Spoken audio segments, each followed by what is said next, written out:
私の名前は沙織、34歳の主婦だ。結婚して7年になる夫は渡で36歳のサラリーマン。安月給。私としては早く子供が欲しかったのだが、渡はなぜか積極的ではなかった。催促するのもどうかと思い、そのうちその気になってくれれば、と思ったのだけれど、さすがに34歳ともなると焦ってくる。高齢出産になるといろいろ不安もあるし、少なくとも子供は2人欲しいと思っていたからだ。事件はある日突然起こった。その日は雲一つない晴天だった。こんな日は渡は出かけることが多いのだけれど、今日はなぜだか家にいる。しかもなんだか気味が悪いくらいにご機嫌なのだ。珍しいね。お休みだっていうのに家にいるし、ずいぶんとご機嫌みたいだけど、何かあったの？あったんじゃないよ。これから起こるんだよ。渡はソファーにどっかりと腰を下ろしながら落ち着かない様子でスマホをいじっている。私は不審に思いながらもあれこれと家事をしていた。ピンポーンとインターフォンが鳴った。私が出ようとすると、私を押しのけて玄関に飛び出す渡。そして夫が扉を開けると、一人の男が立っていた。私は驚愕の表情を浮かばせたが、対照的に渡は満面の笑みを浮かべていた。私が驚愕しているのは来客の男に対してではなかった。後ろに見えたもの、それはキャリアカーに積まれていた真っ赤な車。勢いよく飛び出していった渡は、その車をとろけた表情で見つめている。私は慌ててサンダルを突っかけ、表に飛び出した。男はキャリアカーに近づいて、車を下ろす作業に入った。これ、一体何？何って、車だよ。これがおまんじゅうに見えるか？これ、もしかして買ったとか？うん、買った。私は気を失ってしまいそうになるのを必死にこらえ、やっとの思いでリビングへと戻り、へたり込むようにソファーに座った。その時、私はふと思いついてスマホを取り出した。震える指先で操作し、銀行の預金残高を確認した。結婚して以来、私が給料のほとんどを貯金していた口座。7年かかってようやく8桁の大台に乗ったばかりだったのに、なんと預金は4桁になっていた。震える手はスマホを落としてしまい、同時に私は気を失った。渡に肩をゆすられて目を覚ます。なあ、飯まだかよ。いつもなら不機嫌な顔で問いただす渡が気持ち悪いくらいに機嫌がいい。さっきの車のせいかなとは思うが、とても聞く気にはなれない。私は一つため息を吐くと、体をゆっくりと起こした。あの車、いくらしたの？あれ？うん、3000万円ちょっと。宝くじでも当たった？別にそんなことないけど。じゃあこれからどうするの？支払い。だってそのために沙織働いてんじゃん。私は目の前が真っ暗になり、もう一度気を失いかけた。しかし今度は必死にこらえて、なんとか正気を保ち、そしてさらに問いかける。ところでさ、貯金どうしたの？1000万円以上あったはずなんだけど。ああ、それ頭金に使った車の。私はもう我慢できずに大粒の涙をポロポロ流してしまう。顔を両手で覆ってもおえつをこらえることができなかった。渡もさすがに取り乱し始め、私をなだめにかかる。おい、一体どうしたんだよ。せっかく新しい車が来たってのに。どうしたんだよじゃないわよ。あのお金は車を買うための貯金じゃないでしょ。マイホーム資金とか老後の蓄えとか子供が生まれたら。涙ながらに訴える私に、渡はさも当たり前と言わんばかりに私に言った。俺さ、子供が作れない体なんだよね。もう何も考えられなかった。というか考えたくなかった。子作りに積極的じゃなかったのはできないのが分かっていたからだ。それなのに何も言わないなんて本当に信じられない。こんな男と9年間も付き合い7年もの結婚生活を送っていただなんて。なんか具合が悪いから寝るね。え？なあ、俺の飯は？返事をする気にもなれなかった。私は一人寝室にこもり泣いた。布団をかぶって大きな声で泣いた。こんな男に自分の人生を託していただなんて、自分の愚かしさが恨めしい。泣いて泣いて、私はいつの間にか泣き疲れて寝てしまった。おい、いい加減起きろよ。渡は私の肩を乱暴に揺さぶる。私はゆっくりと目を覚ました。窓から差し込んでくる日差しと空の色からすでに夕方になっているのだと理解する。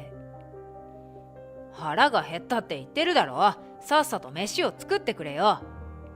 その前にちょっと話したいんだけど。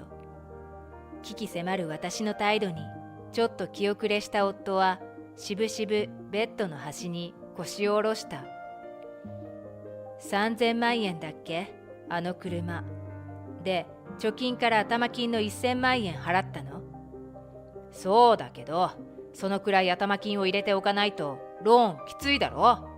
そのローンって誰が払うの？沙織のパートの給料15万円ちょっとだろ。俺の計算だと15年払いでいけそうなんだよね。車のローンで15年なんて信じられないよ。払えるわけないじゃん。そんなこと言っても仕方ないじゃないか。掘り出し物だったんだぞ。あなた、この家の家賃がいくらなのか分かってる？毎月の光熱費いくらなのか知ってる？毎年払う税金は？ 1 ヶ月の食費は？その車の維持費だってかかるでしょ？あなたの給料いくらなのよ。私のパート代を全部ローンに当てたら足りないに決まってるじゃない。うるさい。嫌なら離婚だ。嫁なら黙って俺の言うことに従え。渡はいつもそうなのだ。離婚をちらつかせれば私が言うことを聞くと思っている。私はふらふらと起き上がり、渡の食事としてチャーハンを作った。本当は面倒くさいからやめようかと思ったけれど、これ以上反抗すれば次は手が出るのも分かっている。殴られるくらいなら食事を作る方がまだましだと思い、私は泣きながら作った。その日のチャーハンはいつもよりしょっぱかったかもしれない。翌日、やはり渡に朝食をせがまれたが、私は具合が悪いと言って断った。渡は着替えだけを済ませ、しぶしぶ出勤した。一人になると私はゆっくりと起き上がる。もう泣いてなんていられない。私は決心した。こんな自分勝手な夫に目に物を見せてやると。1日だけ体調不良を理由に仕事を休んだ。こんな気持ちでどうしても仕事に行く気になれなかったのだ。でも翌日からは普通に仕事をして、渡に対しても何事もなかったかのように振る舞った。すでに私の復讐は動き始めていた。そっか、それはつらかったね。それにしてもずいぶんひどい旦那だな。お昼休みにお弁当を食べていた時、上司の今村さんに声をかけられた。彼は昨年奥様の浮気が原因で離婚していると聞いたことがある。私が入社した時に教育係になってくれたことがあって、それ以来仕事のことであれこれ相談することが多かった。ここで働くようになってから何かとお世話になった人である。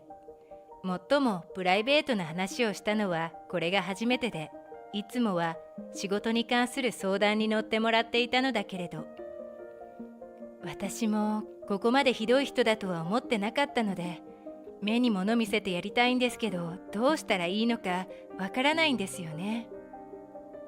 お弁当を食べ終わった私は苦笑いを浮かべた。今村さんは意味深な笑みを浮かべながら私に問いかける。似たような話を YouTube 動画で見たことあるんだけどさ。その話を聞いて私と今村さんは思わず笑ってしまった。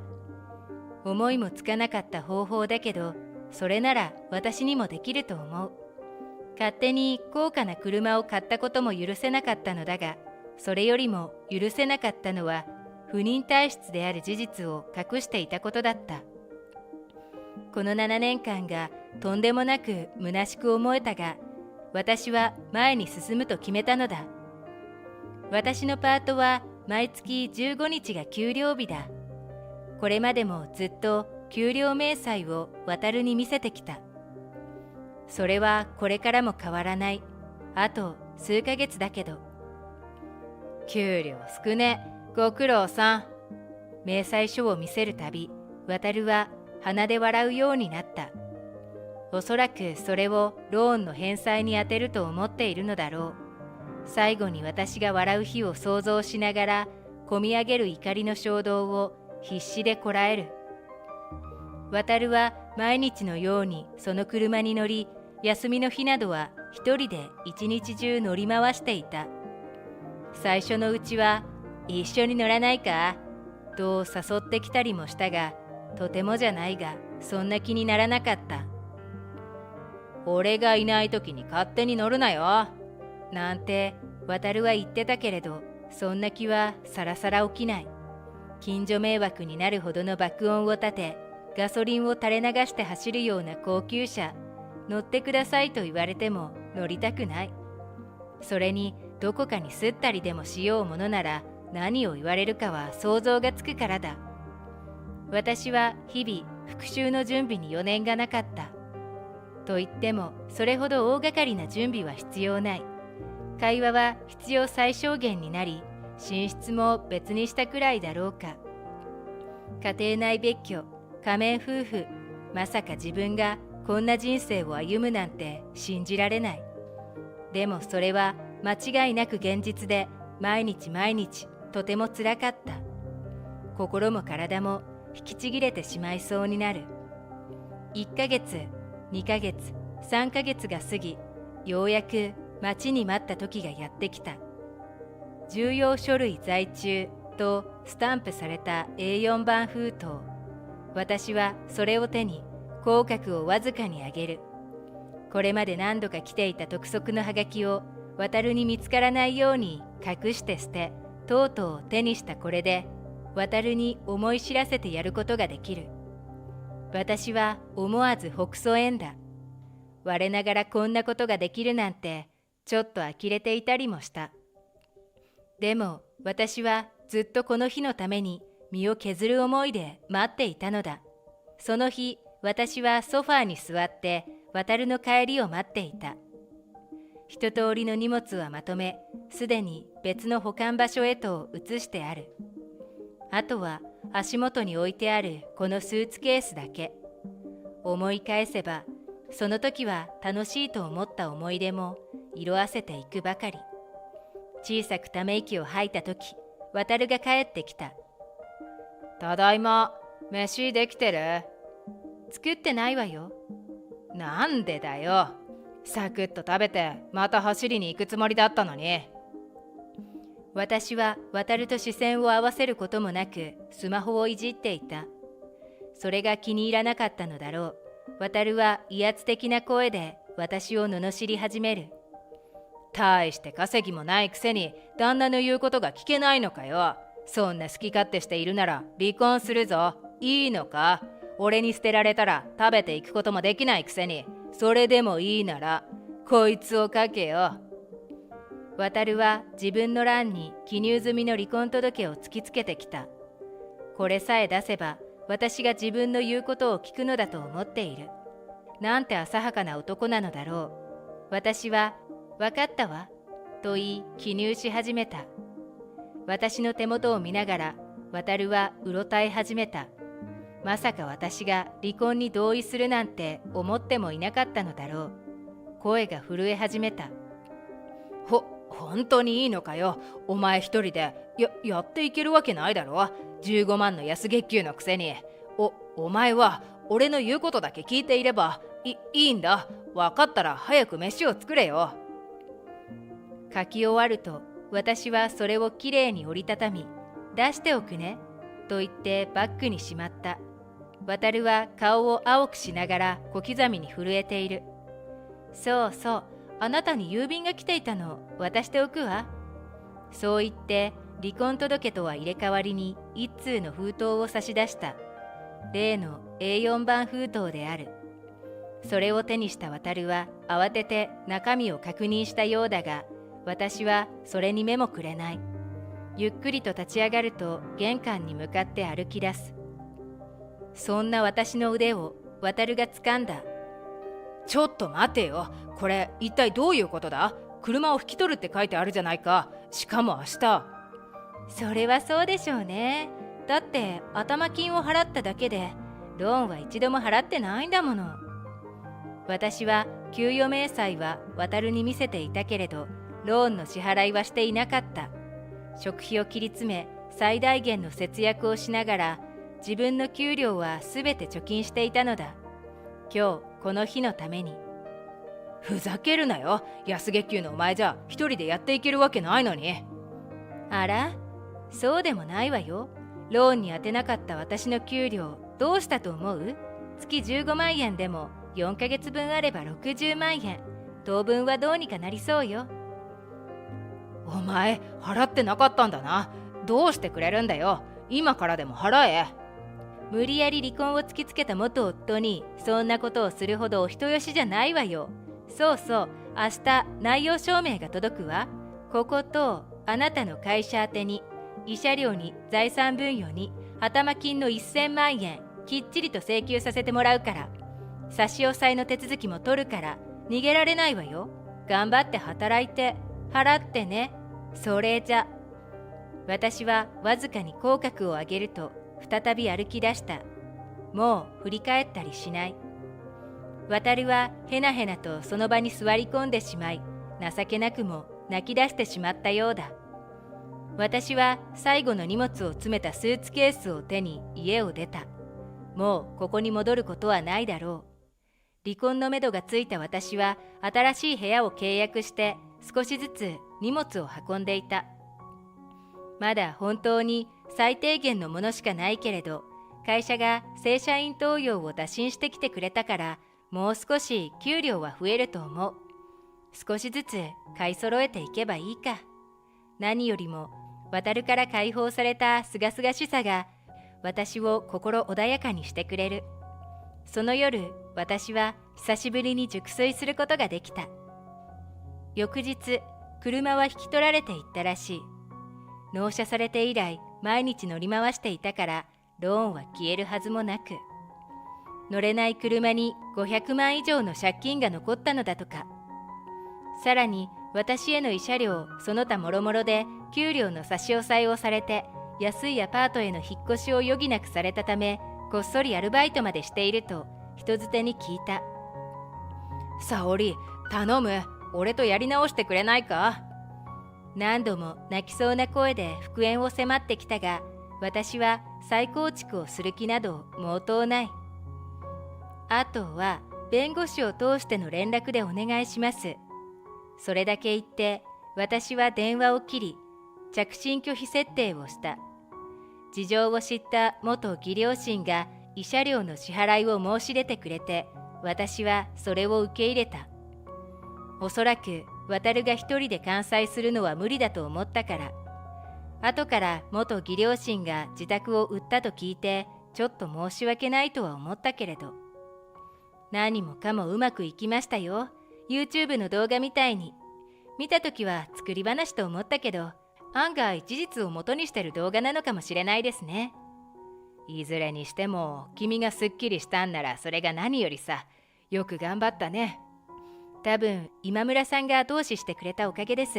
本当にありがとうございました。それにしても君が作ってくれたお弁当は美味しいな。このお弁当なら毎日でもお願いしたいくらいだ。ごく普通のお弁当です。でもこんなのでよければ毎日だって。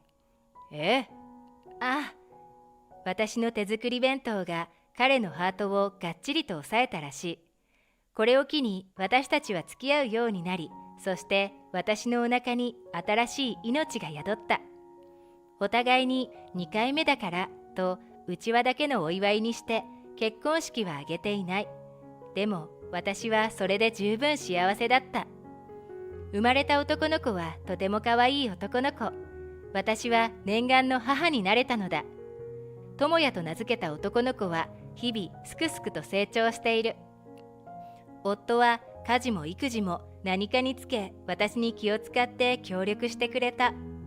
そんな夫の存在が私にとっては本当に心強い。今日ね、病院に行ってきたの。どうしたの？具合悪いの？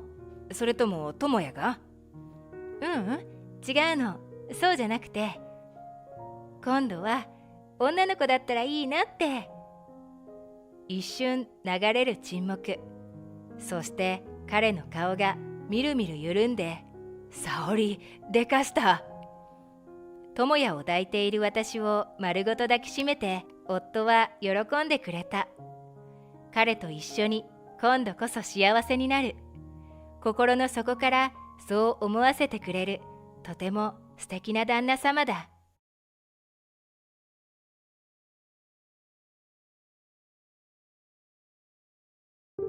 あの子は生意気だし使えない。雇わなければよかった。30にもなって結婚ができないなんて欠落品。うちの息子が狙われていないか心配。社長夫人は私に聞こえるようにわざと大声で私の悪口を言った。しかしこんなのは序の口。人のミスを私のせいにされ、こっぴどく叱られることもたびたびある。私がいくら自分のミスではないと説明しても聞く耳を持たず。言い訳は聞きたくないのよ。社会人なら自分の非を認めて土下座しなさい。この役立たず。と怒鳴られるだけ。さらに休日に至っては家に呼ばれたかと思ったら、ここにある靴を全部磨いてちょうだい。それから倉庫の整理と草むしりもお願い。終わったら帰っていいから。と命令されるのだ。それでも会社に尽くしていた私だったのだが、この後さらにとんでもない仕打ちが待ち受けていたのだった。私の名前は美里。家族経営の小さな不動産屋に営業事務として勤めている。この会社には高校を卒業してから10年以上も働いているので、私も家族の一員になったような感覚だ。仕事は忙しく、電話対応や来店したお客様の対応、契約書類の管理、清掃や備品整理など、挙げればキリがないほどの業務が私一人に任されている。サービス残業は当たり前で、仕事から帰るとあとは寝るだけの生活をしているので、今期も逃してしまっているほどだった。それでも私がこの会社を辞めないのは、やはり社長や社長夫人が私を可愛がってくれているからなのだ。私は両親を早くに亡くしており、親戚をたらい回しにされて育ってきた。そのため社長や社長夫人のことを勝手に自分の親のように感じている。社長は怒ったところを見たことがないほど優しい人だ。威厳こそないが、遅くまで残業しているといつも差し入れをくれるので、私は社長にすっかり懐いている。一方、社長夫人は経理を担当している。少しきつい性格だが、私をよく家に呼び、手料理を振る舞ってくれる。面倒見のいい人だ。家庭料理などをあまり食べたことのない私には、それがすごく嬉しかった。また会社には社長夫妻の息子が2人営業マンとして働いている。長男の安尾は正直言ってチャランポラン。仕事も適当で、よくお客様や取引先から苦情が来るので、対応する私はとても迷惑している。トラブルばかり起こすので、はっきり言っていない方が会社にとっていいのではないかと思ってしまう。逆に次男の龍馬は真面目で仕事がよくできる。龍馬のおかげでこの不動産屋は成り立っていると言っても過言ではない。龍馬は誰にでも親切丁寧で、お客様からの評判もすこぶるいいのだ。そんな対照的な2人だが、社長夫人はなぜか長男の安尾がお気に入りのようで、安尾がいくら仕事をサボろうとも苦情が来ようとも全く叱る様子もない。それどころか給料のほとんどをパチンコに使ってしまい、頻繁にお小遣いをせびる安尾に多額のお小遣いを渡しているほどだ。そんなドラ息子に優しい社長夫人だが、次男の龍馬にはなぜか厳しい。先日龍馬が高熱を出してフラフラになっていた際にも、体調不良なんて職務怠慢、薬を飲んで休まず働きなさいと無理やり出勤させ、限界に達した龍馬が救急車で運ばれるという出来事もあった。家族経営の会社なのでいろんな事情があるのだろうが、兄弟でこうも待遇が違うのかと驚く。それでも龍馬は文句も言わずにこの会社に尽くしているのだった。そんな龍馬を不憫に思っていた私だったが、ある日突然社長夫人はなぜか私にまで冷たい態度になってしまったのだ。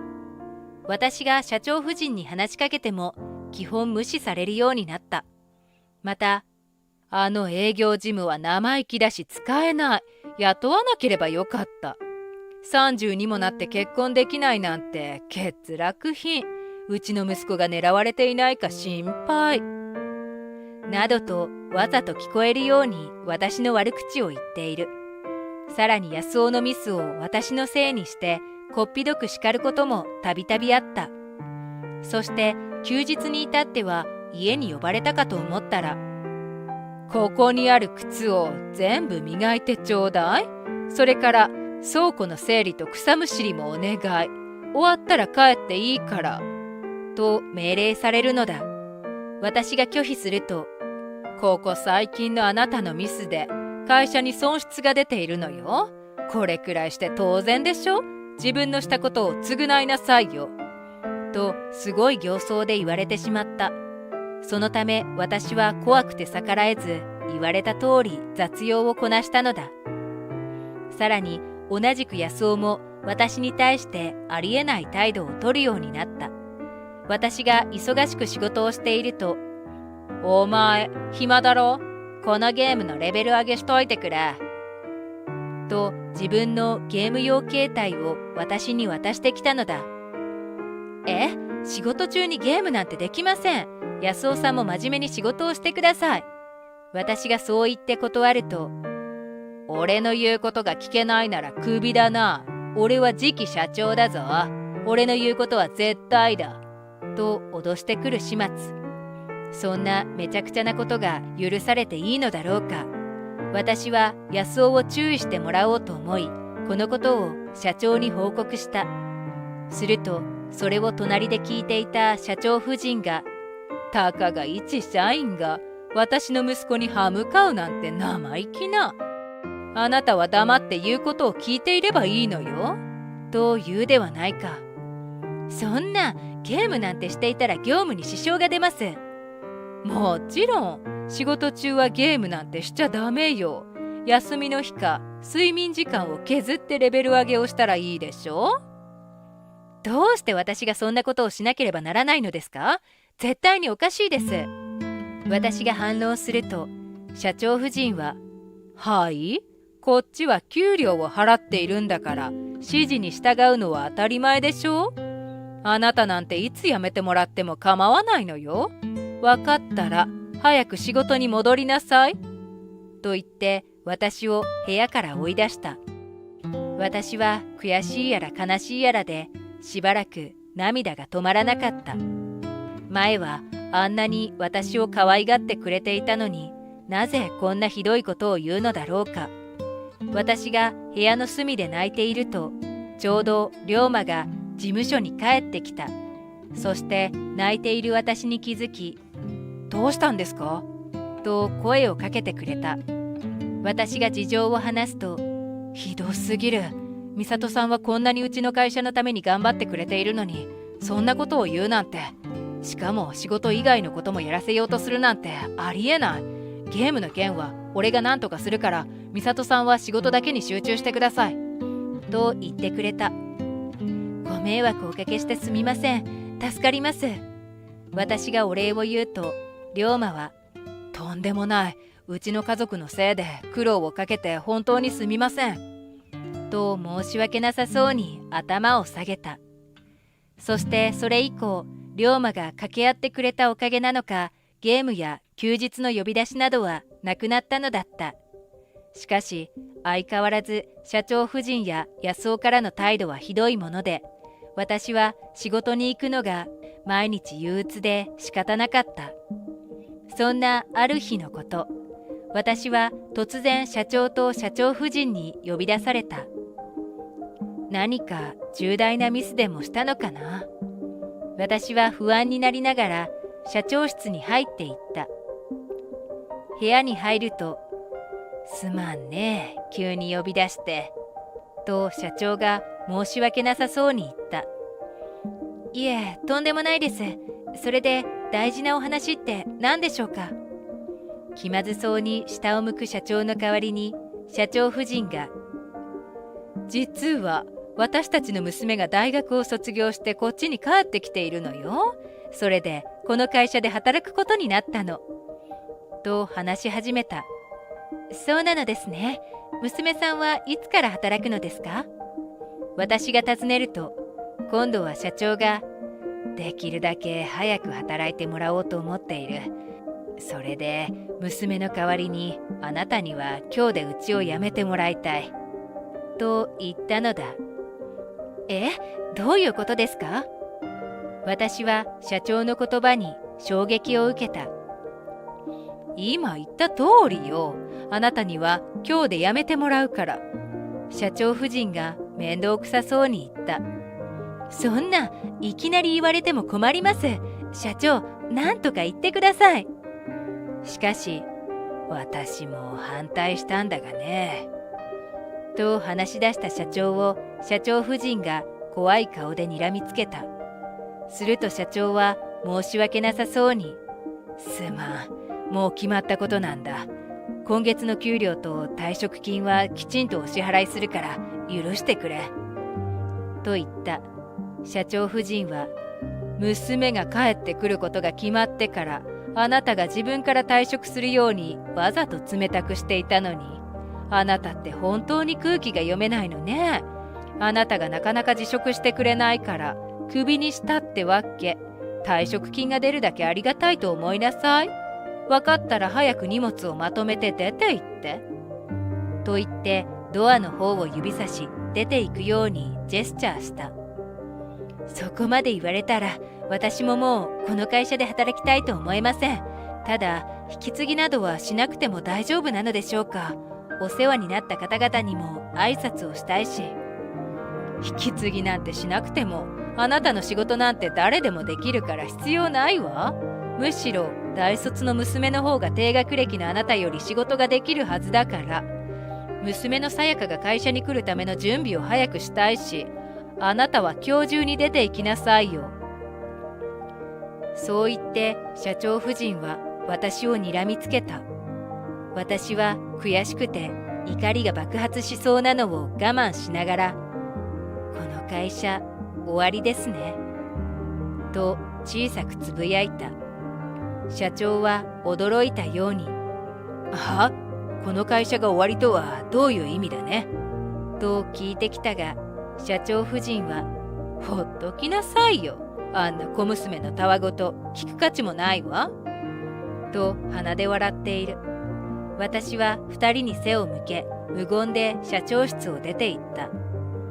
それから私は今までお世話になった方々に挨拶の電話をした。10年以上も勤めた会社なので、関係性の深いお客様や取引先の会社の方々からは、急な退職の報告にとても驚かれてしまった。もしよかったらうちで働かないかとの声かけもたくさんいただき、私は今まで自分がしてきたことは間違っていなかったのだと改めて気づくことができた。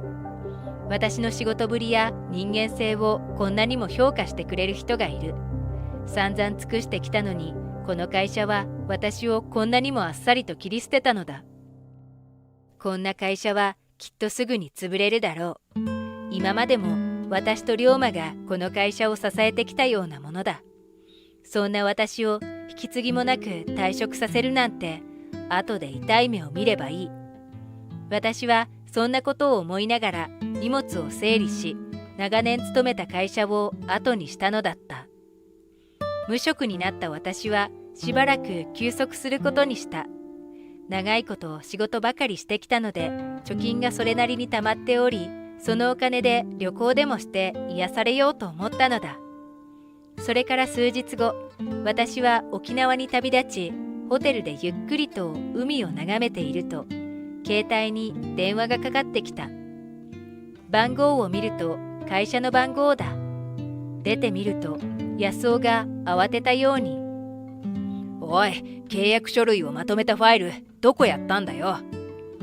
と怒鳴ってきた。いつもの場所にありませんか？私が尋ねると、昨日まであったんだけど今見当たらないんだよ。と言っている。それなら私に聞かれても知るわけがないでしょ。私はもう会社にいないんですよ。そちらで解決してください。あれがないと困るんだよ。お前ならどうにかできるだろ。いつも何とかしてくれていたじゃないか。めちゃくちゃなこと言わないでください。迷惑です。私はそう言って電話を切った。まったくクビにした人間を頼ってくるなんて、どこまで甘えた男なのだろうか。そう思っていると、今度は社長夫人から着信があった。ああ、美里さん、お客様に出すお茶が見当たらないのだけど、どこにしまったの？あと物件の図面を作りたいんだけど、やり方を娘に教えてちょうだい。急いで。と言うではないか。めんどくさくなった私はもう社員ではありません。電話をかけてこないでください。と言った。何ですって？今まで散々お世話になっておいて、そんなことを言うなんて。この薄情者。だから引き継ぎをすればよかったのに、あなたが引き継ぎなんて必要ないと言ったんですよね。うるさいわね。もういいわ。あんたが無職になって暇だろうと思って電話してあげただけよ。あんたになんか聞かなくてもこっちは別に構わないんだから。社長夫人はそう言って電話をガチャリと切った。親子揃ってなんてずうずうしいんだろう。せっかくのバカンスが台無しだ。私は2人に対して心の底から呆れた。しかしもうあの会社にこき使われなくて済むと思うと解放感でいっぱいだった。次の日、なんと今度は社長から電話がかかってきた。社長が私に電話をかけてくることなんて今まで一度もなかったので驚いた。美里くん、お願いだ。会社に戻ってきてくれ。社長は悲痛な声で私に懇願してきた。戻ってきてくれと言われましても、どうしてですか？私がそう尋ねると、どうしたもこうしたもないよ。実は君がいなくなってからというもの、会社がめちゃくちゃだ。安尾に対するクレームが殺到して、私も妻もてんてこまいだ。それだけじゃない。君の代わりに入った娘のさやかはやる気がないみたいで、深刻なミスを何度も繰り返している。それに安尾もさやかも勝手に会社のお金を使い込んでいるみたいなんだ。取引先からもどんどん契約を打ち切られているし、このままじゃうちの会社は倒産だ。今さら私が戻ったところでもう会社は終わりだと思いますけど。そんなことはない。今までうまくやっていたじゃないか。君が戻ってきてくれたらきっと会社は元通りになる。今まで私が会社に尽くしてきたのは社長や社長夫人のことを慕っていたからです。ですが今はあなたたちのことを軽蔑しています。なので前のように尽くすつもりはありません。あなたの会社にはもう未来はないですよ。そんなこと言わずに、君を気に入っていたクライアントもたくさんいて、今その人たちがどんどん離れてしまっているんだぞ。君が必要なんだ。社長はまだ何か話そうとしていたが、私は何も言わずそのまま電話を切った。沖縄から帰った私はしばらくしてまた営業事務として不動産に勤め始めた。実はその会社、龍馬が友人たちと立ち上げた不動産屋なのだ。龍馬は前々から友人たちと密かに準備をしていたらしい。龍馬もあの会社での理不尽な待遇に不満を募らせていたらしい。新しい不動産の設立と同時にあの会社をさっさと辞めてしまったのだ。しかも新しい会社は家族経営の不動産屋と同じ地域にあるので、必然的にライバル会社になる。当然、息子の裏切りを知った社長夫人は大激怒。これを機に親子の縁を切ったのだそうだ。また以前から龍馬は私の仕事ぶりを認めてくれており、一緒に働かないかと声をかけてくれたというわけだ。龍馬はこの地域に愛されるナンバーワンの不動産会社を目指すと野望を語ってくれた。その思いに応えようと、私は新しい職場でかつてないほどの本気を出した。龍馬をはじめその友人たちも仕事のできる人ばかりだったため、大きな契約を次々と取ってきており、今もなおどんどん会社を成長させている。私もそんな勢いのある会社で働くことが毎日楽しかった。そんなある日、私と龍馬が仕事を終えて帰ろうとした時、目の前に社長と社長夫人、そして安尾が現れた。社長夫人は生気のない顔で私たちに話しかけてきた。今日はお願いがあってきたの。私たちをあなたたちの会社で雇ってくれない？ね、いいでしょ？あなたたちのせいでうちが倒産したようなものなんだから、面倒見てよ。社長夫人は私たちに必死に訴えかけた。安尾も、頼む、真面目に働くから雇ってくれ。また家族みんなで仲良くやろうぜ。と頭を下げている。今さらなんだよ。もうお前たちとは縁を切ったんだ。帰ってくれ。龍馬がそう言うと、社長夫人が泣きながら、母親に向かってなんてこと言うの。ここまで苦労して育ててきたのは誰だと思っているの？親孝行と思って助けてちょうだい。雇わなくてもいいからお金だけでもちょうだい。と龍馬の足にすがりついた。さらに社長が、会社が倒産して借金だけが残った。さらに脱税も発覚して大変なことになっているんだ。頼む、助けてくれ。と土下座をし始めた。しかし私と龍馬は1ミリも同情心が湧き起こらなかった。そんなことになったのは身内のずさんな仕事ぶりを容認していた社長の責任だ。私たちが助ける義理はない。悪いけどこれ以上店の前に居座るなら警察呼ぶから。龍馬がそう言うと、あんたたちが私たちの会社から客を取ったせいだ。と社長夫人は泣きわめいていたが、しばらくして3人とも諦めたようにとぼとぼと帰っていった。それ以降どこかに引っ越したのか3人の姿を見ていない。どこで何をしているのか知らないが、きっと借金に追われて大変な生活を送っているはずだ。一方私は新しい会社で充実した日々を過ごしている。龍馬の理想通り地域に愛されるナンバーワンの不動産会社になった。さらに驚くことに、私は龍馬から告白されお付き合いすることになった。仕事ばかりで長い間恋人もいなかった私だが、今は公私ともに充実しており幸せだ。これからは仕事も恋も楽しみながら頑張りたいと思う。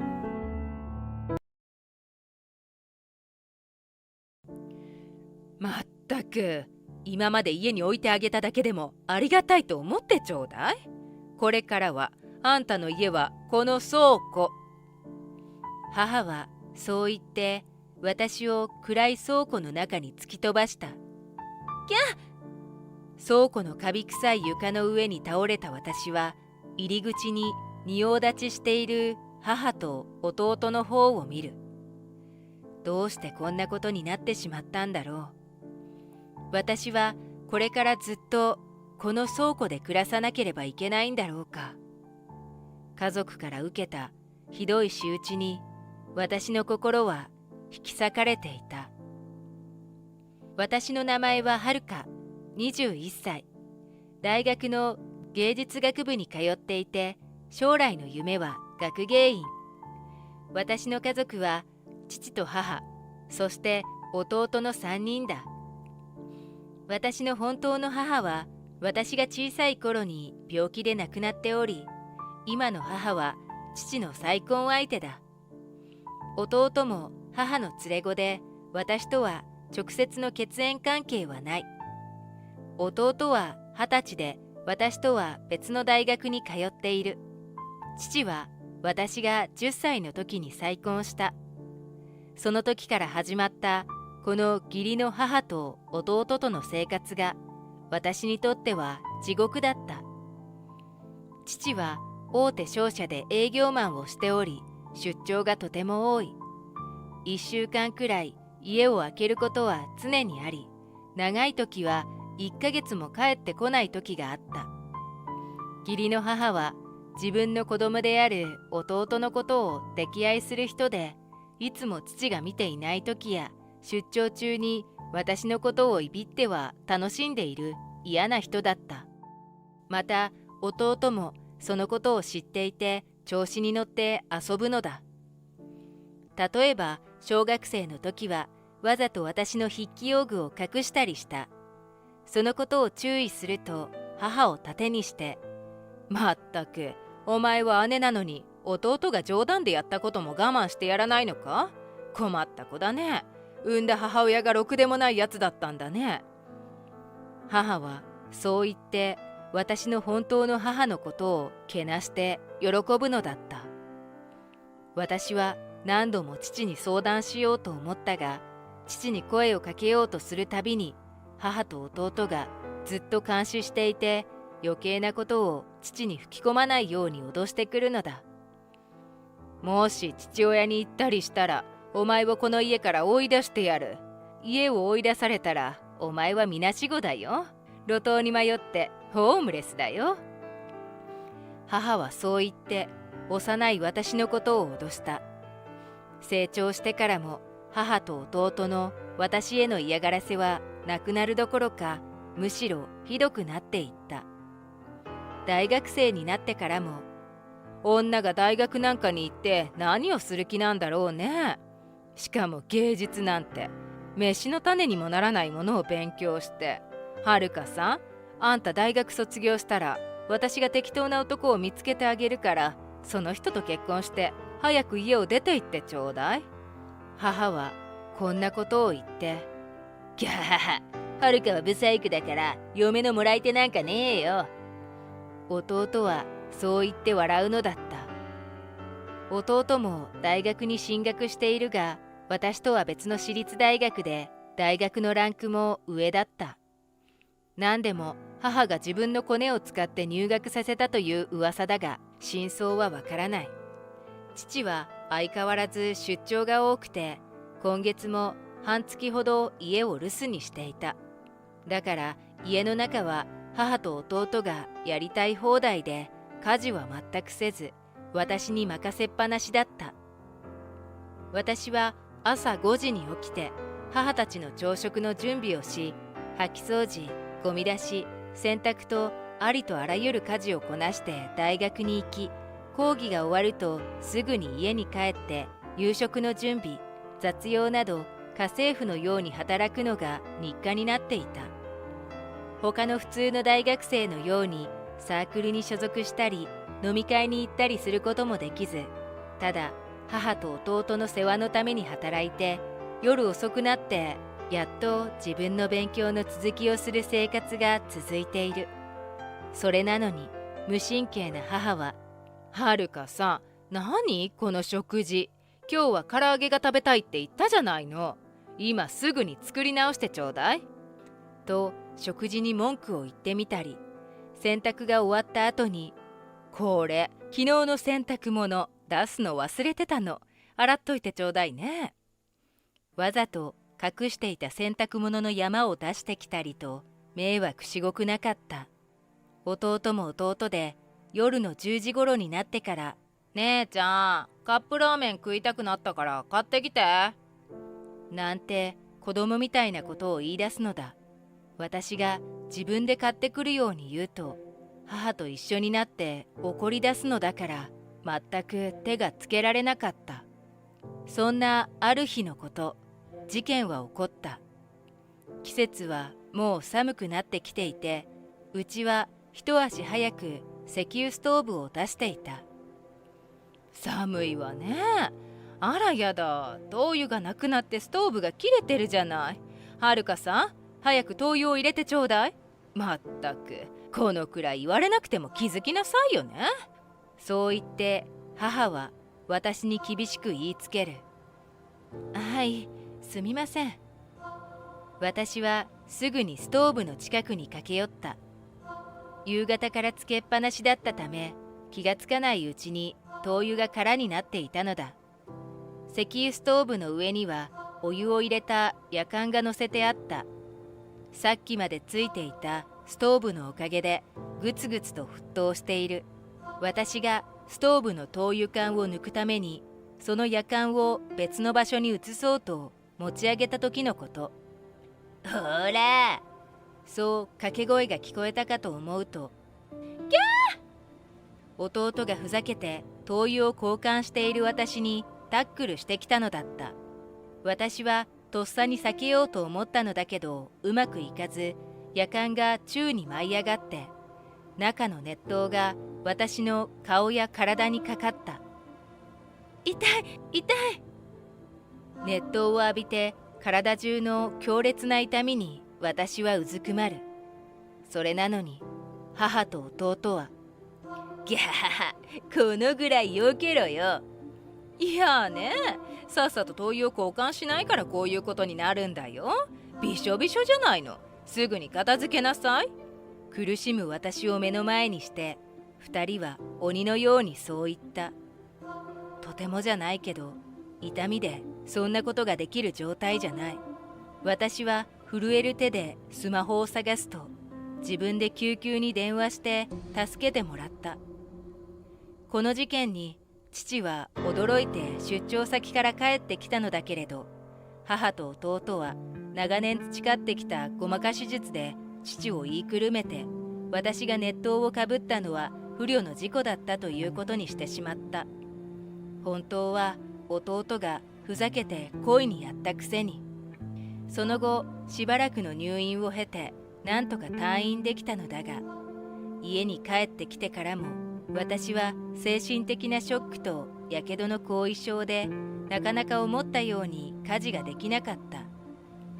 そんなある日のこと、ピンポーン、インターフォンが鳴り、私が玄関の扉を開けると、そこには70代後半くらいのおばあさんが立っていた。名前はキヨさんといい、私がやけどしたことを心配した父が臨時で雇ってくれた家政婦だった。正直こんな年を取ったおばあさんを雇うなんて、父は一体何を考えているんだろうと思ったが、キヨさん本人は健康のために80歳まで働くつもりだと元気に自己紹介してくれた。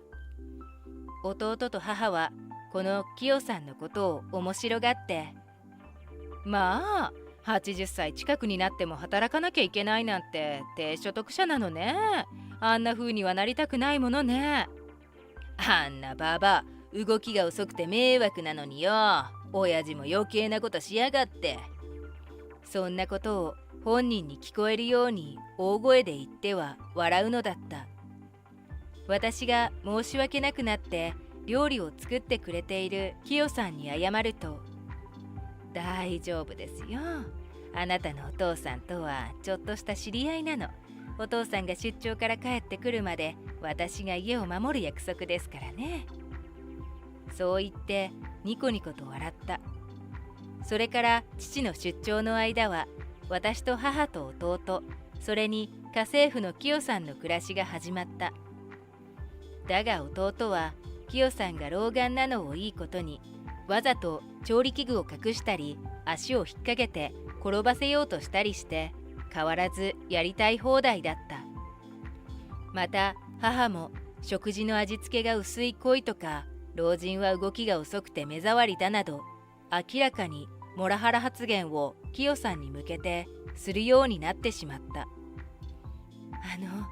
うちの家族が失礼なことばかり言ってごめんなさい。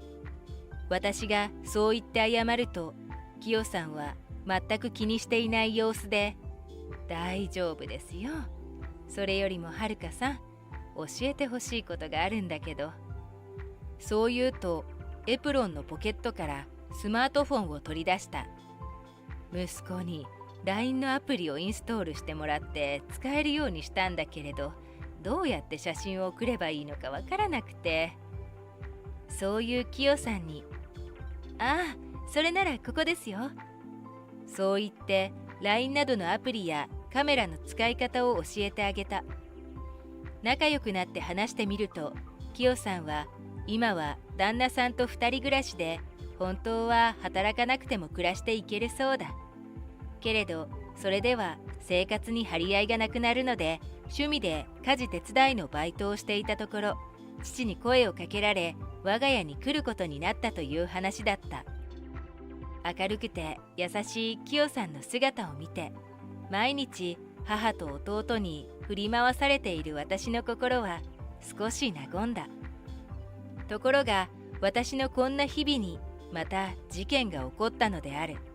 きっかけは、私の父が2ヶ月ほど海外に出張に行くことになってしまったことだ。今までもいろいろ出張はあったけど、海外は初めてで、しかも2ヶ月間も留守になる。これは大変なことになったぞと思っていた時のこと。はるかさん、倉庫の掃除してくれるかしら。汚くて仕方がないわ。母がそう言った。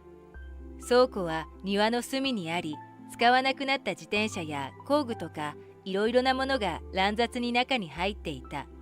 最後に整理をしたのはいつだっただろう。私が母と弟に連れられて、その倉庫の前まで来ると、ドン。私はいきなり母に倉庫の中に向かって突き飛ばされた。突き飛ばされた衝撃で溜まっていたほこりが舞い上がり、私は思わず咳込む。あはは、あんたは今日から倉庫に住みなさい。あの人が海外に出張に行っている間、あんたは一歩も家には入れないから、あんたみたいなブサイクには倉庫暮らしがお似合いよ。そう言って私のことを嘲笑った。弟も母に調子を合わせるように隣でゲラゲラと笑っている。いつも私のことを見下して、ついには家からも追い出そうとする魂胆の母と弟。私は怒りにブルブル震えたが、あえて静かにこう言った。本当にいいの？それならそれで構わないけど。私の言葉に母と弟は不思議そうな顔をしてこちらを見ている。何よ、ついに頭までおかしくなったの？あんたはこれからこの汚い倉庫で貧乏暮らし。母がそう言いかけたとき、やめなさい。突然大きな声が聞こえたかと思うと、母と弟の後ろからキヨさんがこちらに向かって歩いてきた。はあ？あんたなんでここに来てるのよ。家族の問題に口を挟むんじゃねえよ、この家政婦ババア。キヨさんに向かって悪態をつく母と弟。お黙りなさい、この愚か者。まったく、うちの嫁がどんな風に家庭を切り盛りしているのか見に来てみれば。まさか大切な孫をいじめる鬼嫁だったとは。キヨさんはそう言った。嫁って？キヨさんの言葉を聞いて何か思い当たることがあったのか、母は絶句する。もしかしてあなた本家のおばあちゃん？母の言葉に対して、そう、私はお前の旦那の母親のキヨだよ。もう15年も会ってないから忘れたかい？私は夫の仕事の関係で去年までアメリカで暮らしていたからね。無理もないが。そう、実はこの人は父の母、つまり祖母だったのだ。私もこの祖母の存在は父から聞いていたが、祖母は祖父の経営する会社の関係で海外に住んでおり、会ったことがなかった。それが祖母は去年から日本に帰って住んでいたのだった。キヨさんは棒立ちになっている母と弟をにらみつけると、こんな鬼嫁はすぐにでも追い出してやりたいけど、まあ、あんたのことをどうするかは息子に決めさせないとね。おい、カズオ、出ておいで。そう言うと、庭の木の陰から私の父が現れた。あなた、海外へ出張に出発したんじゃなかったの？驚く母に対して、出張はあさってからさ。お前たちがはるかに嫌がらせで意図的に熱湯を浴びせたのは分かっている。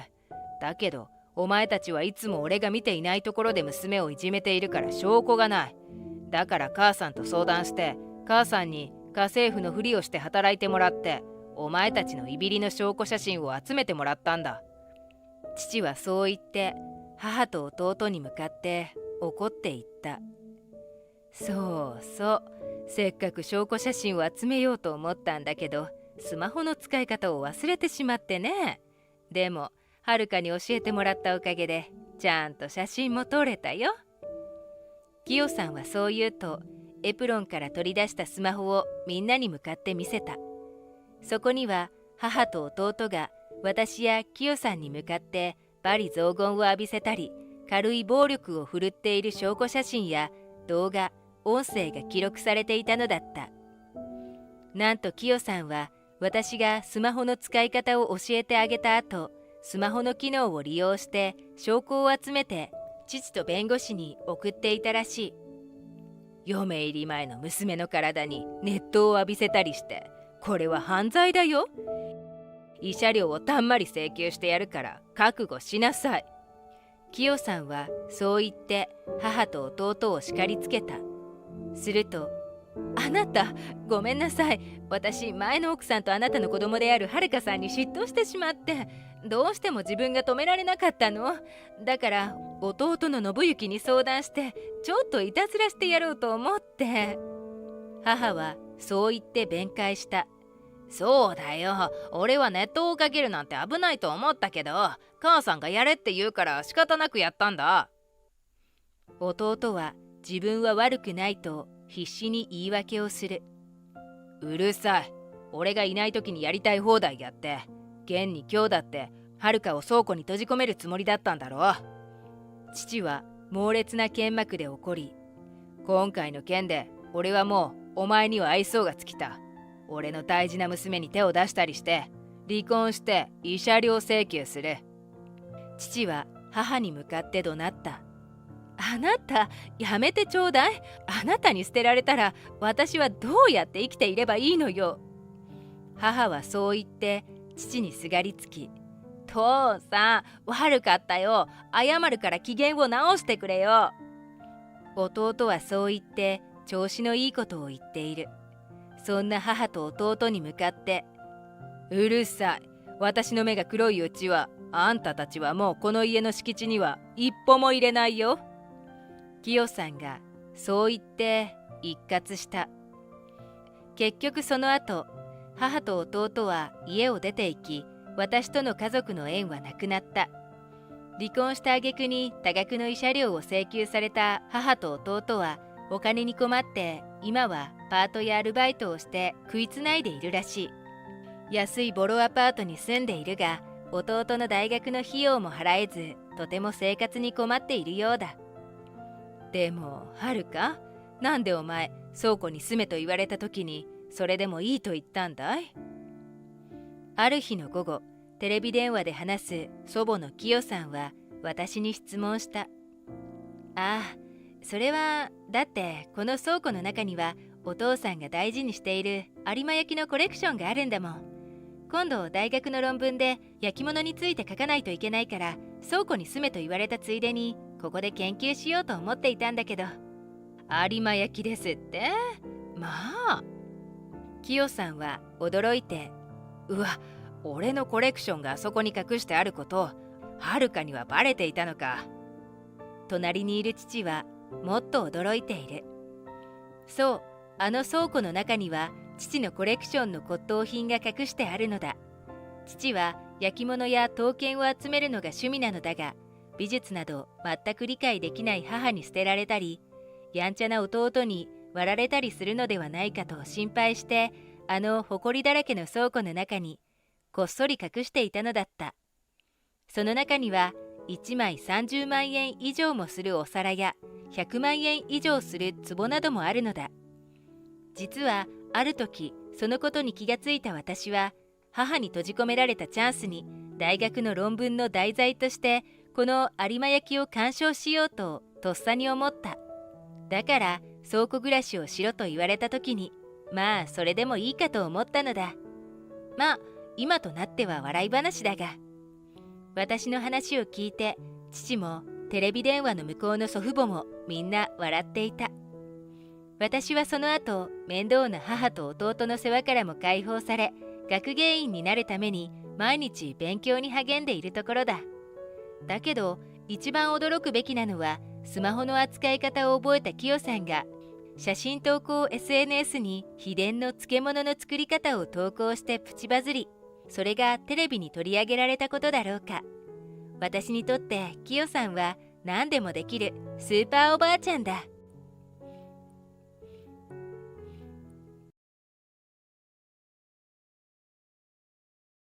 お前、まだいたのかよ。お前みたいな無能はさっさと家から出て行け。兄の颯太は顔を真っ赤にして怒鳴った。お前が実家にいられるのは父さんと母さんが甘いからだ。でも俺はそうはいかない。無能ニートがいつまでも実家にいて恥ずかしくないのか？兄はそう言って勝手に俺の荷物をまとめてくると、そのカバンを押し付けて本当に俺を家から締め出してしまった。ちょっと兄さん、開けてよ。こんな時間からどこに行けばいいんだよ。もう深夜の2時。この辺りは住宅街だから朝まで過ごせるような場所は近くにない。歓楽街の方まで行けば24時間営業のファミレスやネカフェなんかがあるだろうが、徒歩なら2、30分はかかるだろう。俺がそう訴えても家に入れてくれるつもりはないらしい。無情にもガチャリと鍵をかける音が響いた。しばらく玄関の前で立ち尽くしていたけれど、兄が戻ってきてくれないと分かり、俺は仕方なく真夜中の街へふらふらと足を向けたのだった。俺は小山陸、25歳。新卒で入社した IT 企業はブラック体質で1年も経たずに辞めてしまい、今はフリーで仕事を請け負う在宅ワーカーのエンジニアだ。働いていてそれなりに収入もあるのだが、兄はよく俺のことを無能ニートと呼んだ。俺とは対照的に社交的で明るく、地元の有名企業で営業職として働く兄にとっては、在宅で仕事をしている俺はニートのように見えるのかもしれない。実際きちんと毎朝出社している兄は立派だと思う。俺は1年足らずで値を上げたんだから。それでも無能と呼ばれるのは腹が立つ。俺も兄も結婚していないし、その予定もないのでまだ実家で暮らしている。兄にどうこう言う筋合いもないと思うが、俺のことを毛嫌いしている兄は何かにつけて突っかかってきては俺を家から追い出そうとした。ある夜、俺が風呂から上がってくると、兄が仁王立ちで待ち構えていた。おい、根性なし。お前、俺の酒飲んだだろ。兄は仕事から帰ってくると一人で晩酌をするのが日課だ。冷蔵庫には常に缶ビールが備蓄されている。それを知っている俺がそのビールに手を出すわけがない。知らないよ。父さんじゃない？夕方にビール飲んでたよ。しかし兄は俺の話を全く聞き入れず、犯人だと決めつけてくる。何父さんのせいにしてるんだよ。ふざけんな。そうだ、お前今からコンビニに行って買ってこいよ。お前が飲んだんだからさ。俺今お風呂入ったばっかだよ。関係ないだろ。お前が飲んだんだから。ほら早く行けって。兄は俺を無理やり家から押し出すと、なるべく早く帰ってこいよと言って鍵を閉めた。俺は惨めな気持ちで近くのコンビニまで歩いた。近くとは言っても住んでいるのは住宅街なので徒歩で15分くらいはかかる。なんで俺がこんなことを。兄のビールなんて飲んでいない。濡れ衣で初夏とはいえ夜は気温が下がるこの時期に湯冷めしてしまうのは腹が立つ。とはいえ国公立大学を卒業し地元の有名企業に入社した兄は両親にとって自慢の息子。それに引き換え俺は通信制の高校をなんとか卒業し、入社した会社をすぐに辞めてしまったダメ息子。両親がどちらの肩を持つか明白だった。ビールと適当なつまみを買って家に帰ると、父と兄は楽しそうに談笑していた。ただいま。俺が声をかけると、父がちらっと俺の方を見て、ああ、おかえり。りく、悪かったな。ビール飲んだの父さんだ。と悪びれずに言った。やっぱりそうだと思った。兄の方は俺から荷物をひったくるようにして奪い取るだけで、謝罪もお礼の言葉すらもない。むしろ当然という顔でどっかり椅子に座り、早速缶ビールを口にする。けれど兄が俺に辛く当たるのはよくあることだ。例えば夕食はできる限り家族全員で食べているのだが、そういう時も兄は俺にひどい言葉を投げつける。俺が自分の分のご飯をよそうと席を立った時だ。お前、引きこもりニートのくせに飯なんか食うなよ。働かざる者食うべからずって言葉知らないのか？いや、俺は一応働いているんだけどと言おうとしてやめた。収入の一部はきちんと家にも入れている。けれどこの兄には何を言っても無駄だろう。なんだよ、口答えか？案の定怒鳴り返してきた兄を無視して俺は食卓に着く。その日は両親がいさめてくれて、なんとか落ち着いて食事をとることができたのだが、翌日は同じようにはいかなかった。夕食前、ダイニングの俺を見た途端、兄が心底嫌そうな顔をする。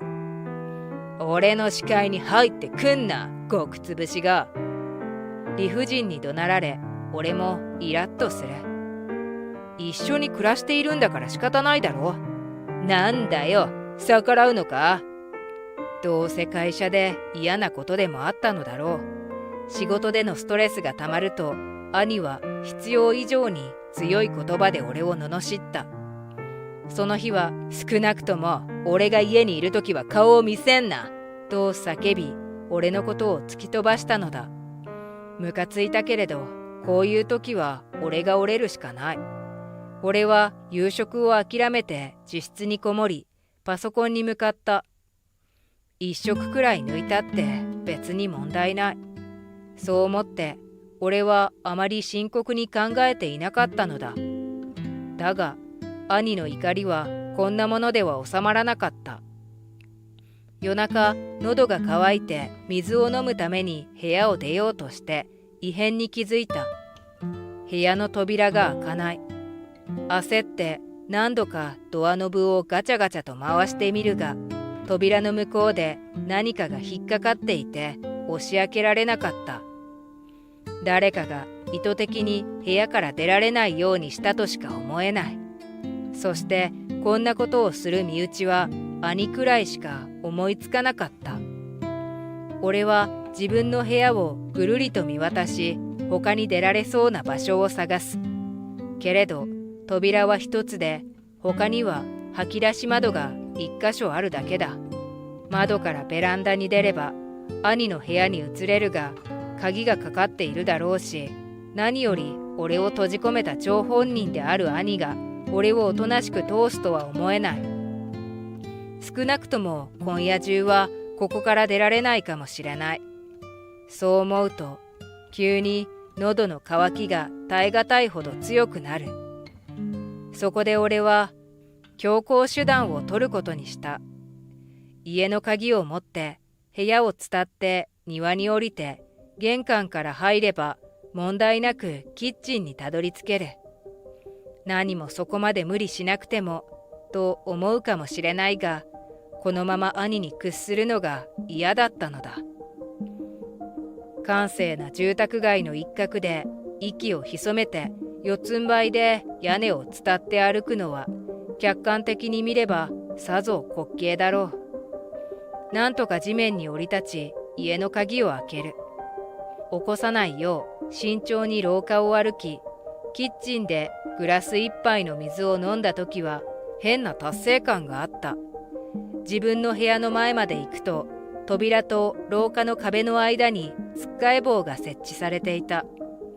小学生みたいな閉じ込め方をする兄の幼稚さを真剣に心配する。これが一般的な社会人のすることなのか？兄は俺よりまともなんだと思い込んでいたけれど、これは異常だ。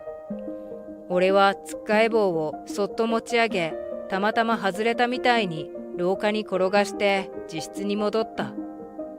自分で外せたことがバレたら、さらに兄の怒りを買う気がしたのだ。翌朝、兄の機嫌は特別悪かった。おい、部屋から出てくんなよ。お前の顔なんて見たくない。朝、洗面所で顔を合わせた兄は俺の肩を突き飛ばした。寝起きだったのと不意打ちだったせいで、俺は派手に尻餅をつく。すると兄がふんと鼻で笑って、なんだよ、わざとらしいな、と吐き捨てた。どうしてこんなにきつく当たるのか、一度聞いてみたことがある。その時、兄は、お前がニートだからだよ。社会のお荷物だからだよ。と切れてきた。そもそもニートではないと何度も説明しているのだが、俺の言葉など聞く耳を持たない兄とはいつまでたっても会話が平行線だ。両親は俺にそれほど興味がないらしく、兄が俺に何を言っていても止めることはない。そのうちに言っても無駄だと俺も強く主張することがなくなっていた。両親から俺に何か言ってくることはないので、兄が仕事に行っている間は比較的平和に過ごせているのも大きい。しかしお盆休みに入ってから兄と衝突することが増えた。兄が俺に突っかかってくるのは主に顔を突き合わせないといけない食事の時。兄の中でニートの俺が自分と同じ食事をしているのが特に気に入らないらしい。食事のたびにニートは食うなとか、いつまでごくつぶしする気だとか、食欲が失せるような言葉ばかり言われた。そのうちに一緒に食べるのが苦痛になった俺は、ご飯の時間を家族とずらすようになった。兄を避けるために大抵は深夜に台所で残り物やインスタントのものを探して食べるのだ。その夜もいつものように兄が寝静まったのを見計らって自室から抜け出し、台所で夕食の残り物を食べていた。するとトントンとこちらにやってくる足音がしたのだ。隠れるわけにもいかずじっとしていると、ぬっと黒い影がキッチンに現れる。誰だ？ああ、お前か。俺がいるとは思わなかったらしい兄が驚きの声を上げ、直後急激に興味を失った。っていうか、お前まだいたんだな。何してんだよ。素直にご飯を食べていたと言ったら兄は怒るだろうか。しかし戸惑っている間にテーブルにある食べかけのものを見た兄は俺が何をしていたかを察したようだ。お前、盗み食いか。いや、盗んではないよ。俺だって家にお金は入れてるし。とっさに反論したが、兄には俺の言葉が一つも正しく伝わらない。分かり合うどころか、彼は顔を真っ赤にして怒鳴った。お前もう出て行けよ。これ以上父さんと母さんに迷惑かけるな。二人とも甘いから口に出さないだけで、本当はお前に出て行ってほしいと思ってるんだよ。ちょっと夜中だからボリューム落として。そうたしなめたけれど、兄はうるさいと一蹴する。お前本当に出て行け。今すぐ。今すぐ？ちょっと兄さん落ち着いてよ。しかしそんな言葉で止められるわけはなく、俺は半ば脅されるように荷物をまとめさせられた。一人で生活する練習しとかなきゃだろ。兄は俺にカバンを押し付けると、そのまま家から締め出した。話を聞いてよ。どうしても出て行けって言うなら明日出て行くからさ。こんな時間からどうすればいいんだよ。近所に最大限配慮した声で俺は兄を引き止める。しばらく玄関の前で粘ったけれど、兄が鍵を開けてくれることはなかった。仕方なく俺は繁華街の方へ足を向ける。2、30分は歩くことになるが、ネカフェかどこかで時間が潰せるだろう。諦めと妥協で入ったネカフェだったが、俺の仕事の性質上、静かな個室とネット環境があれば仕事はできてしまう。食事もドリンクも同じフロアで好きなものをいつでも口にできる。シャワーもあるから風呂にも困らない。実家で肩身狭く生活するよりよほど居心地が良かった。ネカフェ難民なんていう言葉もあるが、案外楽しく暮らせるものだな。手の届く範囲に全部揃ってる。住めば都とはよく言ったもので、特に不便を感じることなく、1ヶ月ほどが過ぎた頃、久しぶりに兄から電話がかかってきた。久しぶりというか、人生で初めてかもしれない。ひょっとして両親に何かあったのではないかと緊張しながら電話に出る。ああ、リク。電話口で慌てたような兄の声がして、悪い予感が的中したのかと心臓がドクンと大きく跳ねた。しかし続く言葉は覚悟していたのとは違う意味で予想を裏切るものだった。ねえ、お前の月収っていくらあるの？え？突然の問いに俺は一瞬困惑する。何急に？俺はニートなんじゃなかったの？俺が答えると兄は気まずそうにいやとうめいた。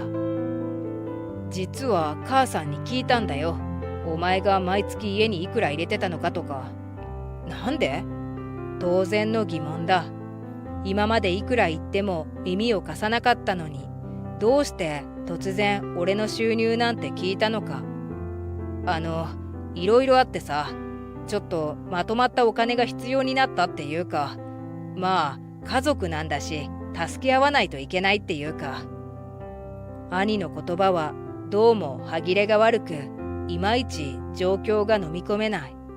それに家族である俺を追い出したのは兄の方だ。俺は現状の把握も兼ねて実家に一度戻ることにした。家に帰ると両親と兄がダイニングで向かい合わせに座っている。ただいま。パッと顔を上げた兄は半泣きだった。どうしたの？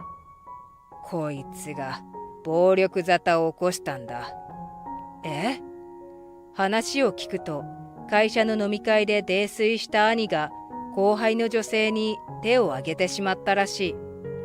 相手の女性は大ごとにはしたくないとのことで、兄が示談金を支払うことで話がついた。しかし、会社の人がたくさん見ている場での失態だから、何かしらの処分は免れないだろうとのことだった。すまない、リク。そう言って頭を下げる父さんを無下にすることはできなかった。わかったよ、兄さん。無理しにしといてあげるから絶対返してね。兄は何も言わずにうつむいている。ねえ、俺のお金がないと困るのは兄さんじゃないの？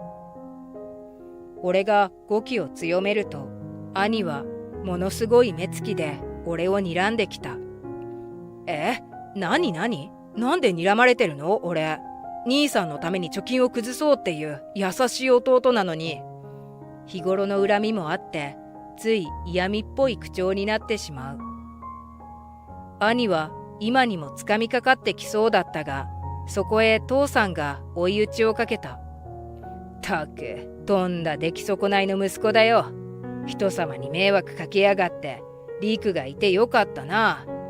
なんなんだよ。俺が示談できなくて困るのはあんたらもだろ。金貸せよ、無能が。ここに来て逆ギレする兄には怒りというより呆れの方が大きい。よくもまあ、ここまで自分の非を認めず人に当たり散らせるものだ。別に俺は兄さんがどうなろうと知ったこっちゃないよ。詐欺まがいの電話で呼び戻しておいて、なんなのその態度。ほら、そうた、せめてお願いしますくらい言いなさいよ。母にもそう促され、兄は怒りと悔しさで般若みたいな顔になっている。します。お願いします。これでいいだろ。全然良くないが、俺に私虐趣味はないので、とりあえずよしとしておいてあげることにする。金額的には俺の貯金を3分の1くらい持っていったが、兄のあんな表情は二度と見られないだろうから、俺としては満足だった。おかげで示談はうまくいったものの、兄は会社から自主的な退職を勧められ、実質的にはクビとなった。毎日あれだけ俺のことを無能ニートと罵っていたくせに、今では兄の方が正真正銘のニートとなってしまい、肩身狭そうに暮らしている。俺の方はそれからいくつか大きな案件に関わらせてもらったので、貯金額はすぐに戻り、さらに増えた。家でものんびり過ごすことができ、快適な生活が送れている。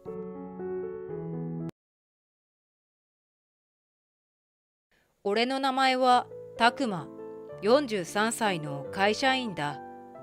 俺には40歳の妻みちこと13歳の娘あやかがいる。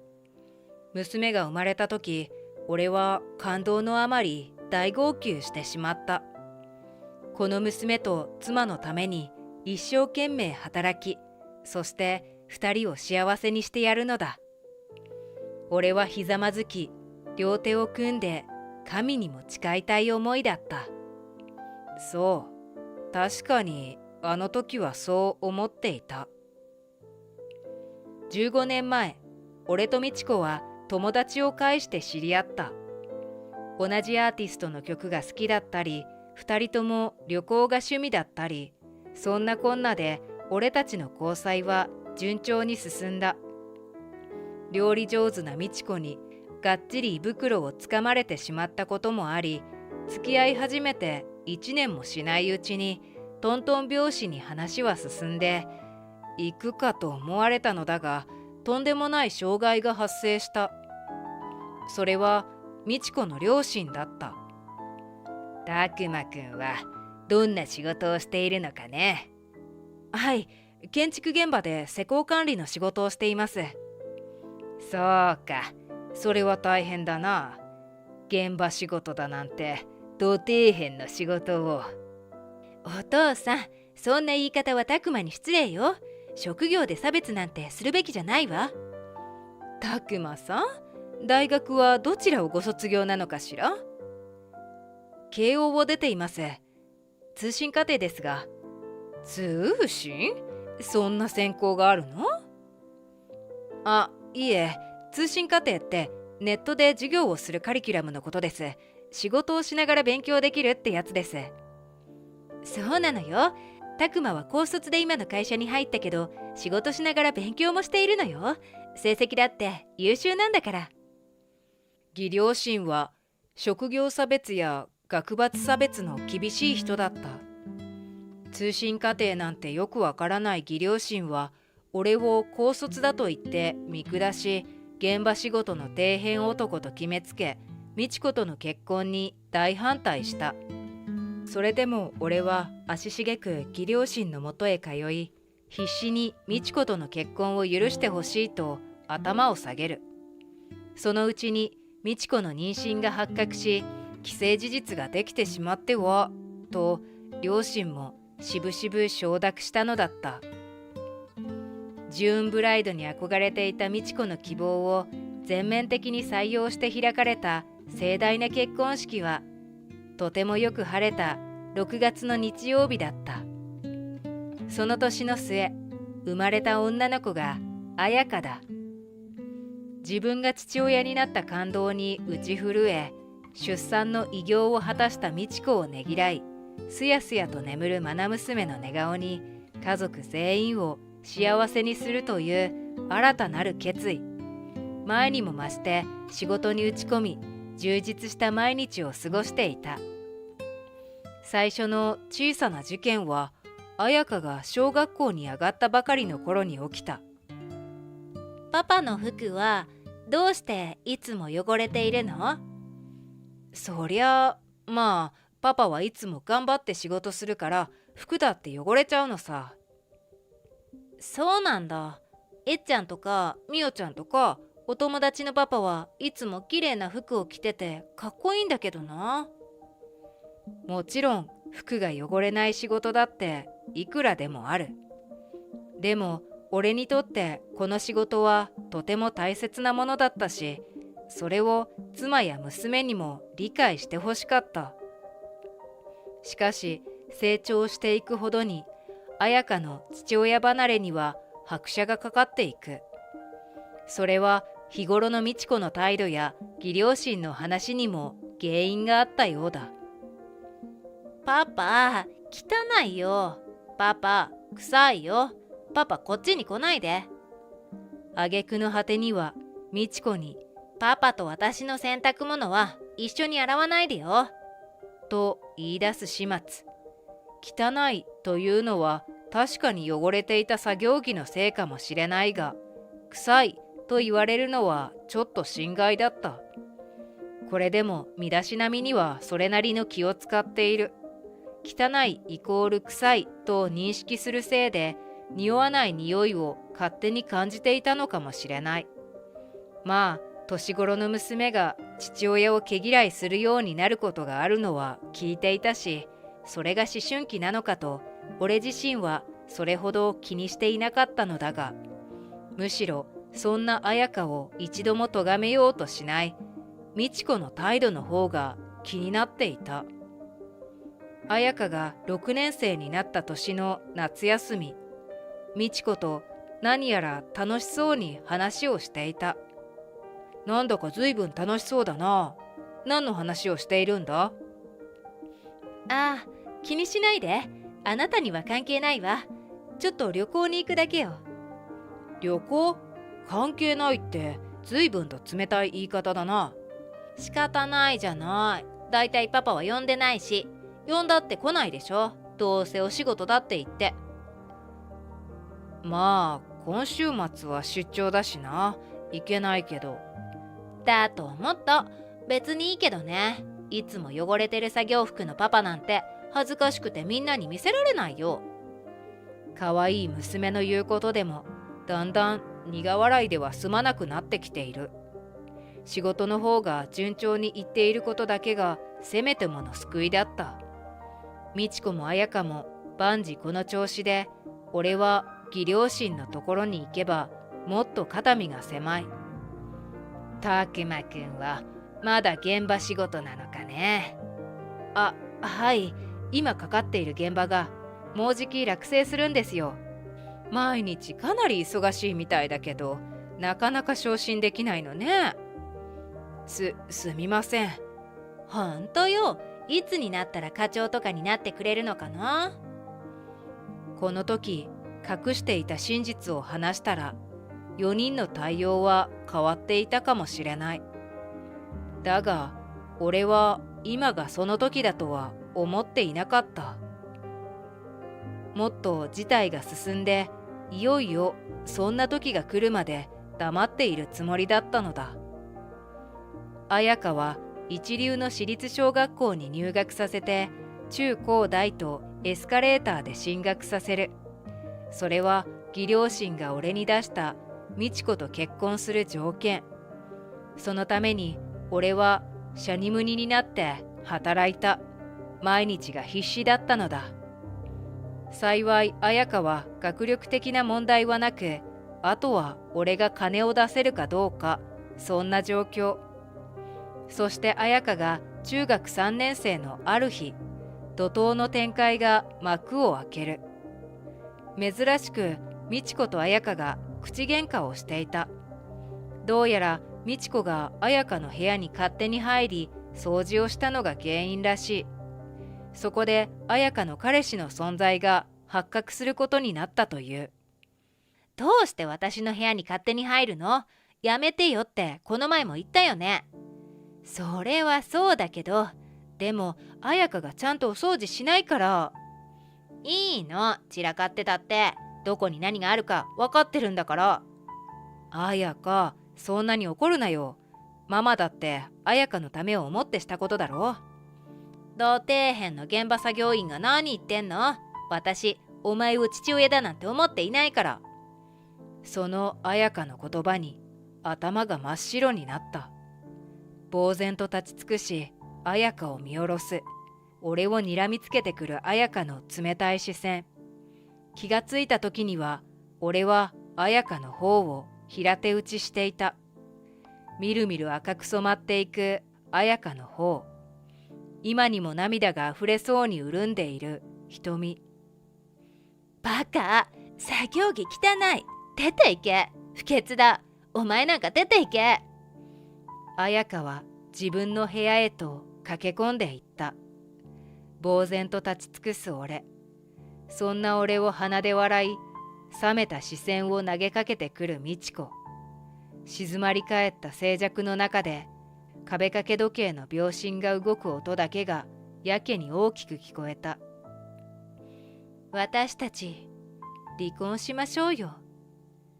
そうだな。その直後、全身の力が抜けた俺は、へたり込むように椅子に腰を下ろす。差し出された緑色の紙には、もう美智子は記入済みだった。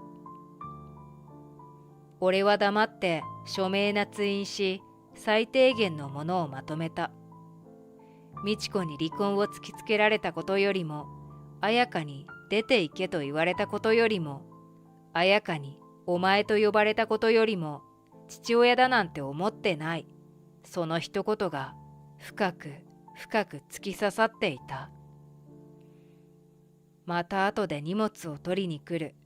そう伝えた俺は、最低限の荷物を持って家を出る。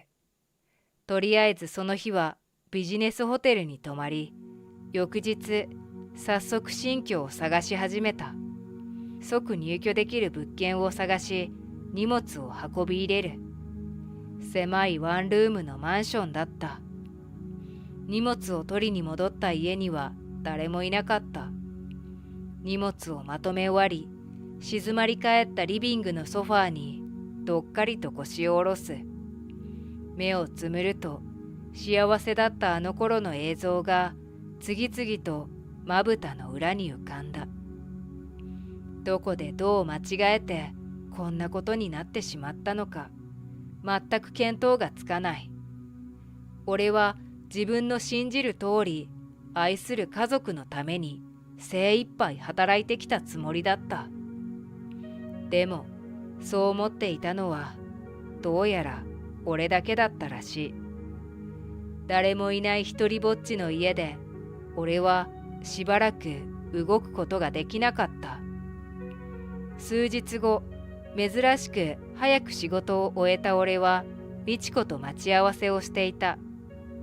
離婚届はすでに提出していたが、それに付帯する話し合いが全くできていなかったからだ。美智子が慰謝料請求を放棄する代わりに、俺が財産分与を放棄する。彩香の親権は美智子に渡し、教育にかかる資金は全額俺が負担する。美智子と義両親は俺に対する接見を禁止。話は弁護士を通す。違反したら罰金10万円。まあ他にもいくつかあったのだが、こちらから要望したのはこの3点だった。美智子は預貯金もろもろを自分のものにできて随分と浮かれている様子。そういえばほんの数日で美智子は随分と雰囲気が変わった。化粧も服装も随分と若作りしているというか、派手になったというか。まあ今となってはそんなことどうでもいい。覚悟しとけよ。さっそうと店を出ていく美智子の背中をにらみつけながら、俺はわずかに口角を上げた。それから半年が過ぎた頃、おじが倒れて入院したと聞いて、俺は病院に駆けつけた。思ったよりも元気そうな様子を見せていたが、病状は決して楽観視できないらしい。なあ、拓磨、そろそろ頃合いだと思わないか。俺もいつまで持つかわからん。そろそろうちの会社に来てくれ。わかったよ、おじさん。今までありがとう。おじの笑顔はどことなく疲れたような元気のないものだった。おじの言う通り、頃合いなのかもしれない。俺は退職届を出した。引き止められたが、事情を話して理解してもらえた。俺は快く送り出され、おじの会社に就職する。そしてそこは美智子の父が勤める会社でもあった。この会社はもともと俺の祖父が創業し、父が社長を務める会社だった。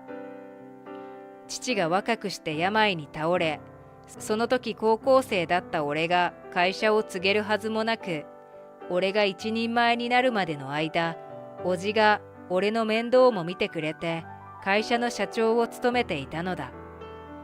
これまでにいくつものオフィスビルやタワーマンションを手掛けてきた準大手のゼネコンである。営業部、設計部、経理部、人事部、総務部、各部署で実績と人脈を築き上げ、2年をかけて俺は社長に就任する。美智子と一緒に暮らしていた頃からこうなることは分かっていた。だがそれをあえて内緒にしていて正解だったのかもしれない。ある日突然会社に彩香が訪ねてきた。仕事中ではあったが、なんとか時間を作って社長室に呼ぶ。彩香は泣いていた。パパ、ごめんなさい。私、パパにたくさんひどいこと言ったよね。ずっと謝りたかった。本当にごめんなさい。正直なところ、父親だなんて思ってないと言われたことに関しては、まだちょっと引っかかっていて、そう簡単に許せそうにはない。それでもたった一人血を分けた娘だ。そこに父親としての思いは残る。いや、彩香だけが悪いんじゃない。確かに俺は彩香の望む父親ではなかったし、きちんと言い含めなかった美智子にも悪いところはある。謝らなきゃいけないのはお互い様だ。俺がそう言うと、彩香の表情に安堵の色が浮かんだ。彩香は笑顔を見せてくれたが、それは少し寂しそうだった。しかし、時間を元に戻せはしない。俺と美智子の仲も元には戻らないのだ。もしかしたら洗脳に近い状態だったのかもね。彩香はそう言った。小さい頃はパパが大好きだったのに、いつしかママがパパを毛嫌いするようになって、それにつられるようにパパが嫌いになっていたと彩香はそう言った。パパは汚い、パパは臭い、よそのパパはみんなきれいでかっこいいのに、どうしてうちのパパはいつも汚れた作業着を着ているのだろう。よそのパパはみんな一流大学を卒業しているのに、どうしてうちのパパは通信課程なんかを取っていたのだろう。とてもじゃないけど、パパが彩香の父親だと知られたくない。いつもそう言っていたそうだ。結婚する前、美智子は職業差別や学罰差別をする両親を前に必死になって戦っていた。そんな美智子が親と同じ色に染まっていつも俺を批判していたという。美智子や義両親と同じ色に染まっていた彩香の目を覚まさせてくれたのは同じ学校のクラスメイトたちだったらしい。授業料が払えなくて学校を辞めざるを得なかった子や、そもそも学校に行きたくても経済的事情で諦めるしかなかった子もいくらでもいると知った。自分の父親は何不自由なく学校に通わせてくれていたのに、自分が引導を渡した形で両親が離婚することになってしまったなんて。そして離婚した後も私に辛い思いをさせることはなかった。私はあんなに大好きだったパパになんてひどいことをしていたのだろう。ずっとそう思い悩んでいたが、俺と連絡を取る術がわからなかったという。ねえパパ、ママともう一度仲良くできないかな。それは多分無理だな。俺にはもうその気はない。そっか、残念。でもな、彩香が俺に会いたくなったらいつでも連絡をくれ。大歓迎だぞ。数日後、美智子と会うことになった。最初は無視していたのだが、1日に20回も30回もの着信やメールが来ると、さすがに無視するわけにもいかない。会社に呼ぶと、美智子は危機としてやってきた。すごい会社ね。社長なんでしょ？ずいぶん立派になっちゃって。お世辞はいい。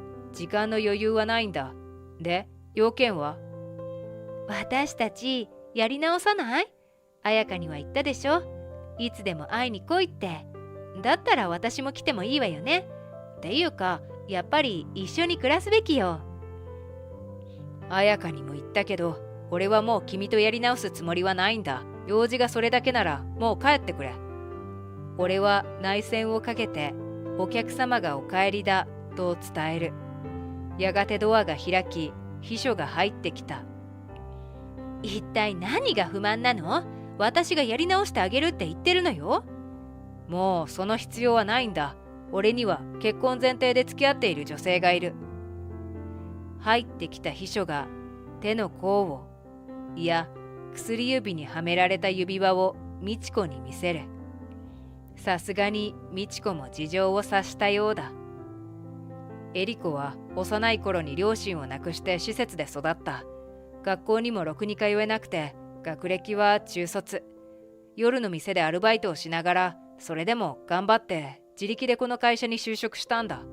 この会社、気づいているか？君の父親が働いている会社だぞ。え？そう、ここは美智子の父親が働いている会社だ。俺はここの社長になったのだ。俺を職業や学閥で差別した張本人が勤める会社の社長になったのだ。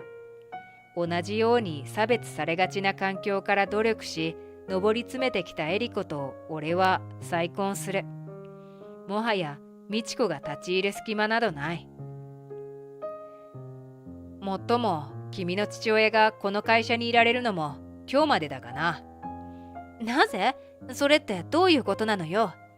なぜって、会社に不利益をもたらすような男をいつまでも雇っているはずないだろう。君の父親は役職を利用して会社の金を不正に懐に入れていた。社長としてそんな人間を雇っているわけにはいかない。さっき懲戒解雇を言い渡したところだ。刑事告訴をしないだけ感謝してもらいたいものだな。そう。君も身の振り方を考えた方がいい。いつまでもお嬢様ではいられないぞ。そうそう、前に約束していた接見禁止の罰金の件だがな。今日こうして会っているのはお互い様だから計上しないとして、君からの連絡が78回あった。1回10万円だから780万円請求するから。そんなの払えるわけないじゃない。散々大騒ぎした美智子を退出させるために警備員を呼ぶ騒ぎになった。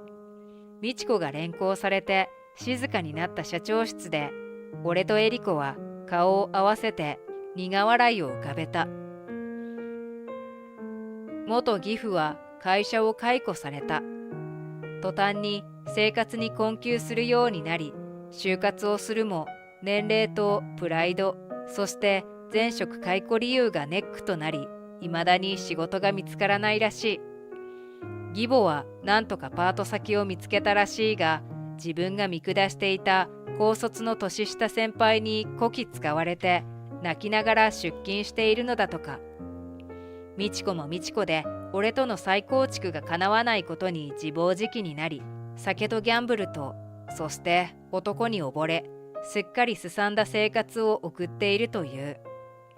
彩香は美智子の家を飛び出し、俺の家へと引っ越してきた。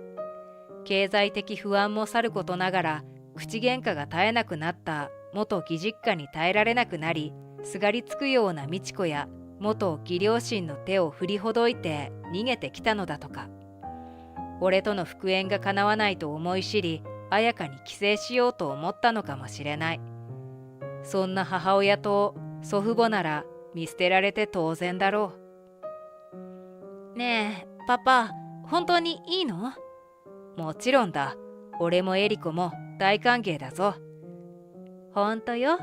あ、別に無理にママとか呼ばなくてもいいから、彩香ちゃんとは友達みたいな親子になれたらいいなって思ってるの。さらに半年が経ち、俺とエリコは結婚した。彩香とエリコは友達のような、姉妹のような、とても仲のいい親子だ。一頃はかなりギクシャクしていた俺と彩香も、かつての仲の良さを取り戻した。エリコとは一回り以上差のある年の差婚だが、とても仲良くやっている。私なんかがいたらお邪魔かしら。なんて。そんな汚え作業着で俺の店に入るなよ。お前みたいな土方の席はねえから帰れ。声を荒げて俺を追い出そうとする寿司屋の大将に、俺は怒りを通り越して呆れてしまった。わかりました。では今回の取引は中止させていただきますね。大将は俺の発言に首をかしげた後、俺の顔を睨みつける。何を言ってるか知らねえが、さっさと帰りな。どうやらこの大将は本当に俺が誰なのか気づいていないらしい。俺が席を立とうとしたその時、とある人物が入店して大将に声をかける。俺はその人物の顔を見て深々とお辞儀をしたのだった。俺の名前は拓也。父親から引き継いだ村上工業店で今日も汗水流して仕事をしている。まだまだ経験は浅いけど、お客さんからは先代に負けず手先が器用だと褒められることも多い。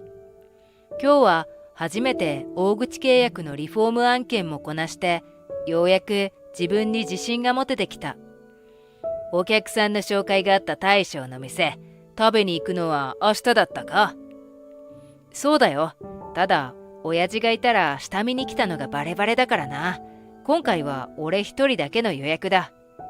今回の仕事が終わったら、お前のおごりで食べさせてくれよな。ガハハと豪快に笑う父に、俺もつられて笑ってしまう。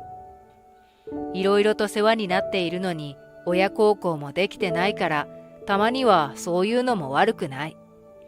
ちなみに今回のお客さんは、先日の大口契約をしてくれた方からの紹介で依頼をしてくれた。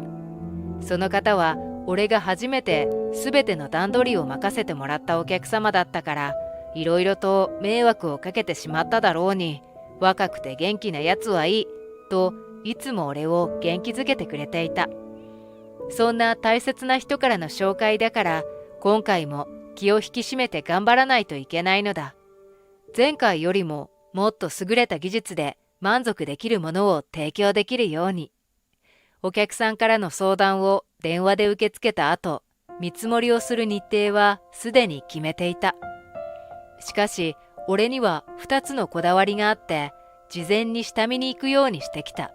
そんなこだわりの1つ目は、店を使っている実際のお客様の状態を見るということ。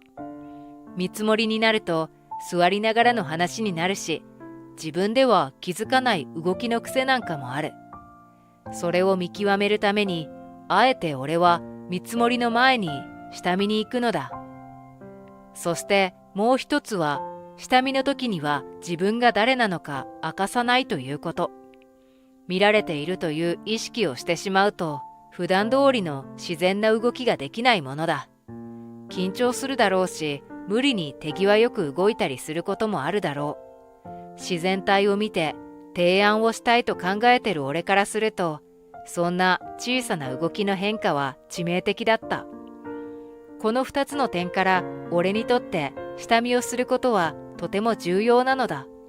明日はいよいよ重要な下見の当日だ。明日は他のお客さんからリフォームについての相談があるが、その1件の予定だけにして他は父に丸投げしている。店への予約時間は遅めにとってあるから余裕で間に合うだろう。紹介してくれたお客さんからも腕のいい大将だと聞いているし、今から楽しみで仕方ない。寿司を久しぶりに食べることもあって、俺は嬉しさのあまり鼻歌を歌いながらカンナがけに励むのだった。翌日、俺は寿司屋の予約時間に遅れそうで慌てていた。今日は念のために作業着を着てお客さんのもとに行ったのだが、正解だったかもしれない。リフォームの相談をしたいと言ってきたお客さんはご高齢の方で、何度も聞き返されながら同じ内容を説明せねばならず、同居中のご家族が帰宅するまで時間を取られてしまった。作業着を着ていなければ、俺が村上工業店の人間だということも分かってもらえなかっただろう。本当は寿司屋には私服に着替えてから行こうと思っていたが、着替える余裕はない。今日はそのお客さんの相談だけで全く汚れていないし、見た目は少し悪いが、このまま行くしかないだろう。それに店全体が完全予約制となっているため、今日を逃すと見積もり前に下見に来ることができなくなる。俺は悩んだ末に仕方なく作業着のまま寿司屋へと向かった。車を走らせて30分。なんとかギリギリ間に合って、俺は店の扉を開けた。カランコロンという鈴の音で女性の店員が俺に気づき、店の案内をしようとした時だった。大将の大きな声が店内に響く。おい、そいつは案内しなくていいぞ。女性店員は目を丸くして驚き、でも、と俺の顔と大将の顔を交互に見る。俺もどうして急にそんなことを言われたのかわからなくて、少し困惑してしまった。予約時間には間に合ってるんですが、何か不都合がありましたか？俺が素直にそう尋ねると、大将はこちらに目も合わさずに口を開く。そんな汚え作業着で俺の店に入るんじゃねえよ。店の評判が落ちるだろうが。私服に着替えてこれなかった俺も悪かったと思います。ただ今日の仕事は汚れるようなことは一切していません。それにここはドレスコードもないし。俺が言い切る前に大将は俺のことを睨みつけて言い放つ。言い訳したって無駄だぞ。土方の席はうちじゃ用意してねえんだ。他のお客様に迷惑になるからさっさとこの店から出ていけ。鼻で笑いながらひどい言い方をする大将にさすがの俺もカチンときた。しかしどうすればいいのかわからずにおろおろしている女性店員を見て頭を冷やす。ここで喧嘩に乗ってしまえば店員や他のお客さんの迷惑になるだろう。俺は大将に向かってペコリと頭を下げた。お気持ちはわかりました。では今回の取引は中止させていただきますね。俺の発言にピンときていないのか、大将は首をかしげる。職種で客のことを見下すような人間だから相当頭が悪いのだろう。大将はまるで虫を追い払うような手つきでしっしと手を払った。わけのわからねえことを言って時間稼ぎしてんじゃねえよ。お前もぼーっとしてないで早くそいつを追い出せ。急に矛先が自分に変わったことに驚いたのか、女性店員はビクッと肩を揺らした。みるみるうちに泣きそうな顔になってしまったのを見て、かわいそうに思った俺はポケットからハンカチを取り出して店員に渡す。この様子を見る限り、大将の威圧的な言動は日常的に行われているのかもしれない。俺は心底呆れて店を出ようと扉に手をかけた。いやー、すみませんお客様方。不快な害虫を視界に入れてしまいご気分を悪くしたことでしょう。害虫駆除は終わりましたので、どうぞゆっくりお楽しみくださいね。勝ち誇ったようにゲラゲラと笑う大将に俺の怒りが頂点に達してしまい、大将の方にぐるりと向き直った時だった。おや、君は？背後から声が聞こえて振り返ると、そこには俺が初めて担当させてもらったお客様の加藤さんがいた。加藤さんは店内の異様な雰囲気を察知したのか、俺に何かあったのかと尋ねてくる。俺が答えようとすると、そこに大将がダダダッと勢いよく走ってきて、ペコペコと頭を下げ始めた。師匠、なんだか気を使わせてしまったみたいですみません。特に何もないですよ。それに、そのお客様は今からお帰りになられるところなので、さあさあ、こちらの席へどうぞ。え、加藤様はこちらの大将のお師匠さんなんですか？大将が加藤さんを師匠と呼んだことに驚く。加藤さんは俺の質問に対して首を縦に振りながら肯定した。ああ、そうだよ。こいつは覚えがとにかく悪くってね。一人前になるまでにとても手間がかかったんだよ。まあ今ではこうして店も構えて頑張ってる自慢の弟子なんだけどね。はははと笑う加藤さんに大将も便乗してヘラヘラと笑い出す。どうやら加藤さんは大将の本性を知らないらしい。師匠である加藤さんにはへりくだった態度をしているが、独立できた解放感から好き勝手な接客態度をとっているのだろう。ちなみにこいつに君の店を紹介したのも私だよ。君のリフォームのおかげで以前より格段に作業効率も上がったし、お客様からも立派なカウンターだと褒めていただくことが増えたんだ。丁寧な仕事をありがとうね。加藤さんは俺の手を取って握手をしながら感謝の気持ちを伝えてくれる。俺は少し照れながら加藤さんの手を握り返した。そんな様子を大将は青ざめた表情で見つめていた。ちょっと待ってください。そいつって一体。大将が発した言葉に加藤さんは眉をしかめた。そいつ呼ばわりとはなんだ。この人は私が世話になった人だぞ。それにお前もこの店に世話になるといいとついこの間紹介したばかりじゃないか。だから今日わざわざ打ち合わせのために来てくれたんじゃないのか？その件ですが、たった今この店との取引はなくなりました。どうして？加藤さんは俺の発言に驚いて大きな声を出した。思ってもいなかった展開だったのだろう。加藤さんは俺が取引をやめてしまった理由を知りたがった。それはこちらの方とお二人でまたの機会に話し合うので、師匠はお気になさらず、それより師匠はこちらのお席にお座りください。大将はようやく事の重大さに気づいたのか、かなり動揺した様子で俺の発言を邪魔しようとしてくる。何が何でも加藤さんを俺から引き離すため、席に案内しようと騒ぎ立てた。俺は大将の必死な様子を心の中で笑い飛ばしながら、先ほどあったことを加藤さんに説明したのだ。加藤さんにさせてもらったように、今日は内緒で下見に来たんです。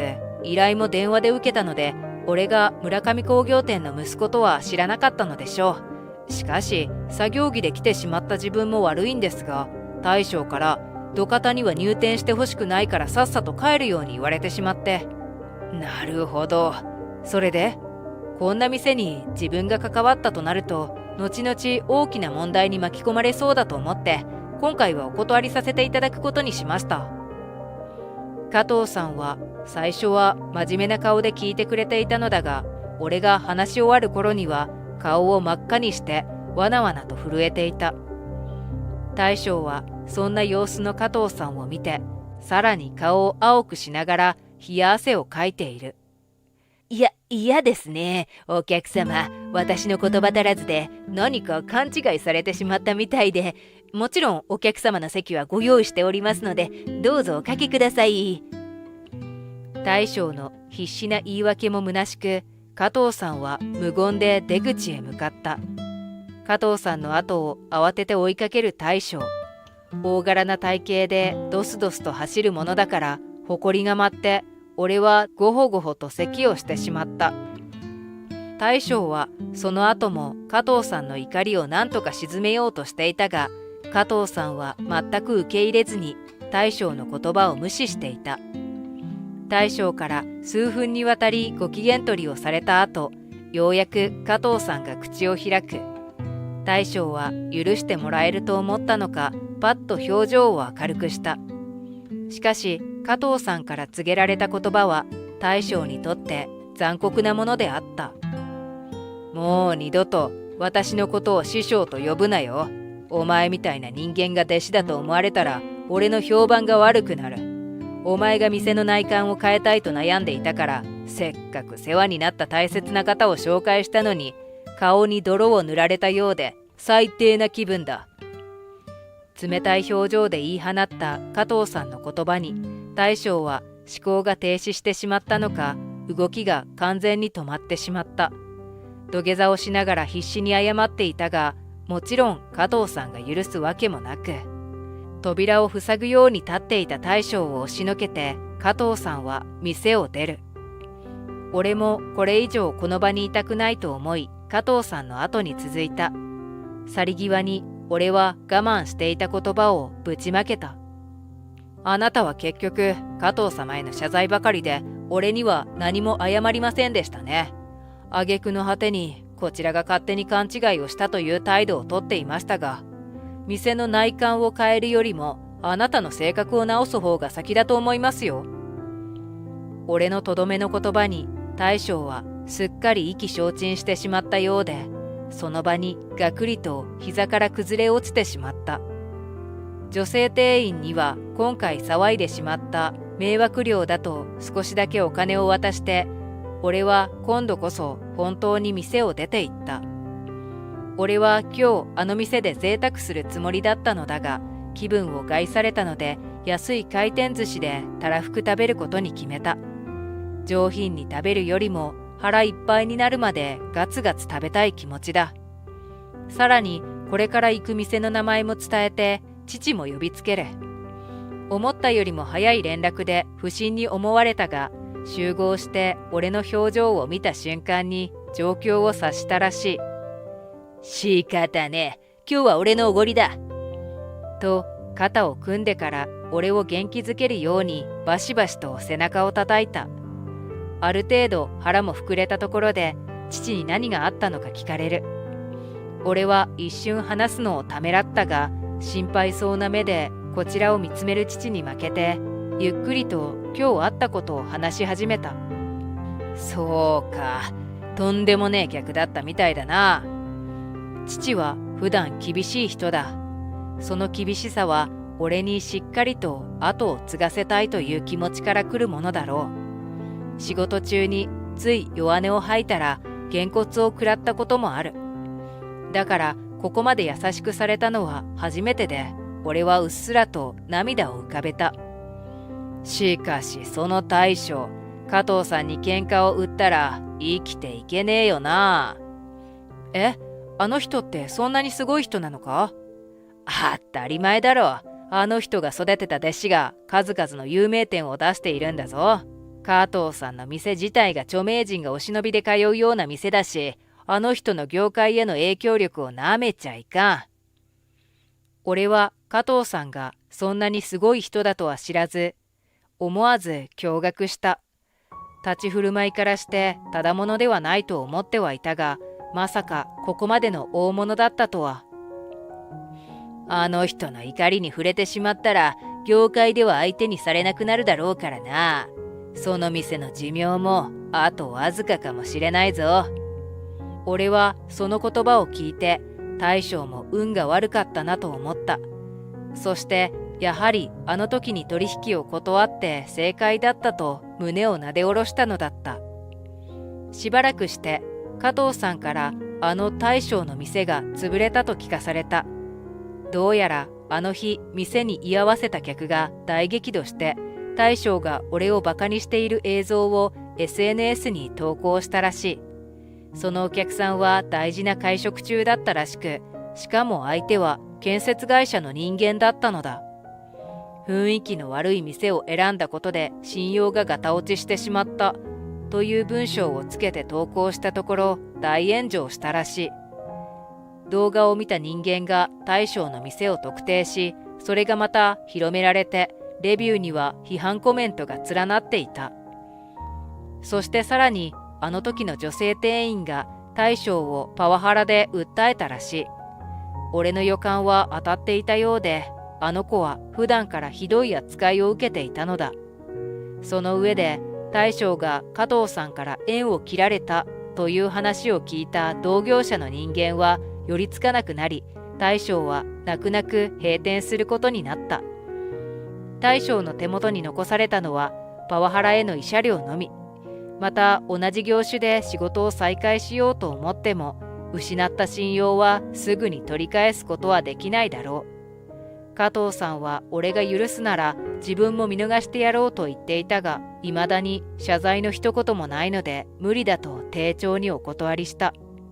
あの様子だと謝罪より先にお前のせいだと怒鳴り込みに来るかもしれない。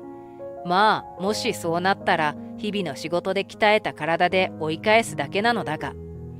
俺はというと、あの日着ていった作業着に店の名前がついていたことから相談の電話が相次いだ。客をしっかりと見極めて仕事に取り組もうとする姿に惚れたとかなんとか。大将は破滅に追い詰められたが、あの動画は俺にとってはありがたい存在だ。動画のおかげで数ヶ月先までスケジュールが埋まっている。依頼が増えた分の収入で今度こそ父を食事に連れて行ってあげようと思う。確かに当ホテルのスイートルームは空いていますが、お客様には無理かな。そう言ってホテルの支配人は私たち夫婦のことをじろりと見ながら鼻で笑った。その横で支配人の妻である美穂さんが調子よくこう言う。ごめんなさいね。良かれと思って誘ったんだけど、あなたたち夫婦はこのホテルには分不相応だったわ。恥をかかせてごめんなさいね。今日は帰ってちょうだい。何を言っているんですか？せっかく予約して楽しみにしていたのに。私がそう怒っても彼女たちは一向に気にしていないようだ。美穂さんは嘲笑って彼女の夫である支配人と一緒に私たち夫婦をホテルから追い返そうとした。こんな嫌な思いをさせられるのだったら、最初からこのホテルに来ることはなかったのに。大切な結婚記念日が台無しになってしまった。私は残酷な友人の仕打ちに怒りを感じていた。私の名前はアスカ、35歳で10歳の息子を育てる母親だ。家庭や仕事には何の不満もないが、私には悩みが一つある。それが困ったママ友の美穂さんの存在だ。あら、アスカさん、相変わらず貧乏臭い服装ね。ある参観日の日、授業が終わり、ママたちが帰る準備をしていた時のこと、一人の女性が話しかけてきた。ブランドバッグを持ち、デパートの高級な服を身にまとった茶色い巻き髪が印象的な女性。この人が美穂さん。息子の同級生の母親だ。そして彼女は私の中学校時代の同級生でもあった。彼女は中学校の時から自慢話が大好き。小学校からずっと同じ町内で、私は彼女にいつも見下されていた。彼女はいつも私に向かって彼氏のことや洋服など何でも自慢して楽しむのだ。そんな彼女とは卒業を機にずっと会わずにいたのだが、結婚して息子が小学校に通うようになった時点でママ友という形で再会してしまった。大人になって少しはおとなしくなっただろうと思いきや、全くそんなことはない。ことあるごとに家庭や夫の仕事の自慢話に付き合わされるので、私は嫌でたまらなかった。聞くところによると、彼女は大学卒業後に旅行代理店で働いていたらしい。今では玉城ホテルという市内でも有名なホテルの支配人さんと結婚していて、玉の輿に乗ったということだ。だからいつも高級ブランドバッグやスカーフを身につけてはそれを自慢するのだ。参観日も終わったし、よかったらこの後お茶でもしましょうよ。私はなるべく彼女と関わりたくないのだが、彼女があまりにも強引に誘うので断りきれず、この日もまたカフェでお茶をしながら彼女の自慢話を聞くことになってしまった。私ね、夏休みは家族でヨーロッパに行ってきたのよ。フランスとドイツ、あとオランダ。買い物をして美術館に行って世界遺産見学もしたわ。すごく素晴らしい旅行だったわ。もう日本になんて帰ってきたくなかったくらい。席に着くなり、美穂さんは得意の自慢話を始める。アスカさん、あなたは夏休みどこで過ごしたの？やっぱり海外よね。美穂さんの言葉に、いえ、うちは海外旅行は行ってないんです。夫の仕事が忙しかったので休みが取れなくて。ああ、でもお盆休みだけ埼玉の私の実家に帰りました。私がそう答えると、埼玉の実家に帰ったって？そんなの旅行でも何でもないじゃない。やっぱり旦那の給料が安いと休みも取れないし、お金もなくて大変ね。なんだかかわいそうなこと聞いちゃってごめんなさいね。美穂さんはそう言って大笑いした。その言いぶりに私はカチンときたけど、言い返したところでどうにもならないので、ぐっとこらえてその場は我慢した。彼女の嫌味はこれだけではない。ある雨の日、子供を迎えに学校に車で乗りつけると、そこには同じように子供を迎えに来た美穂さんの姿があった。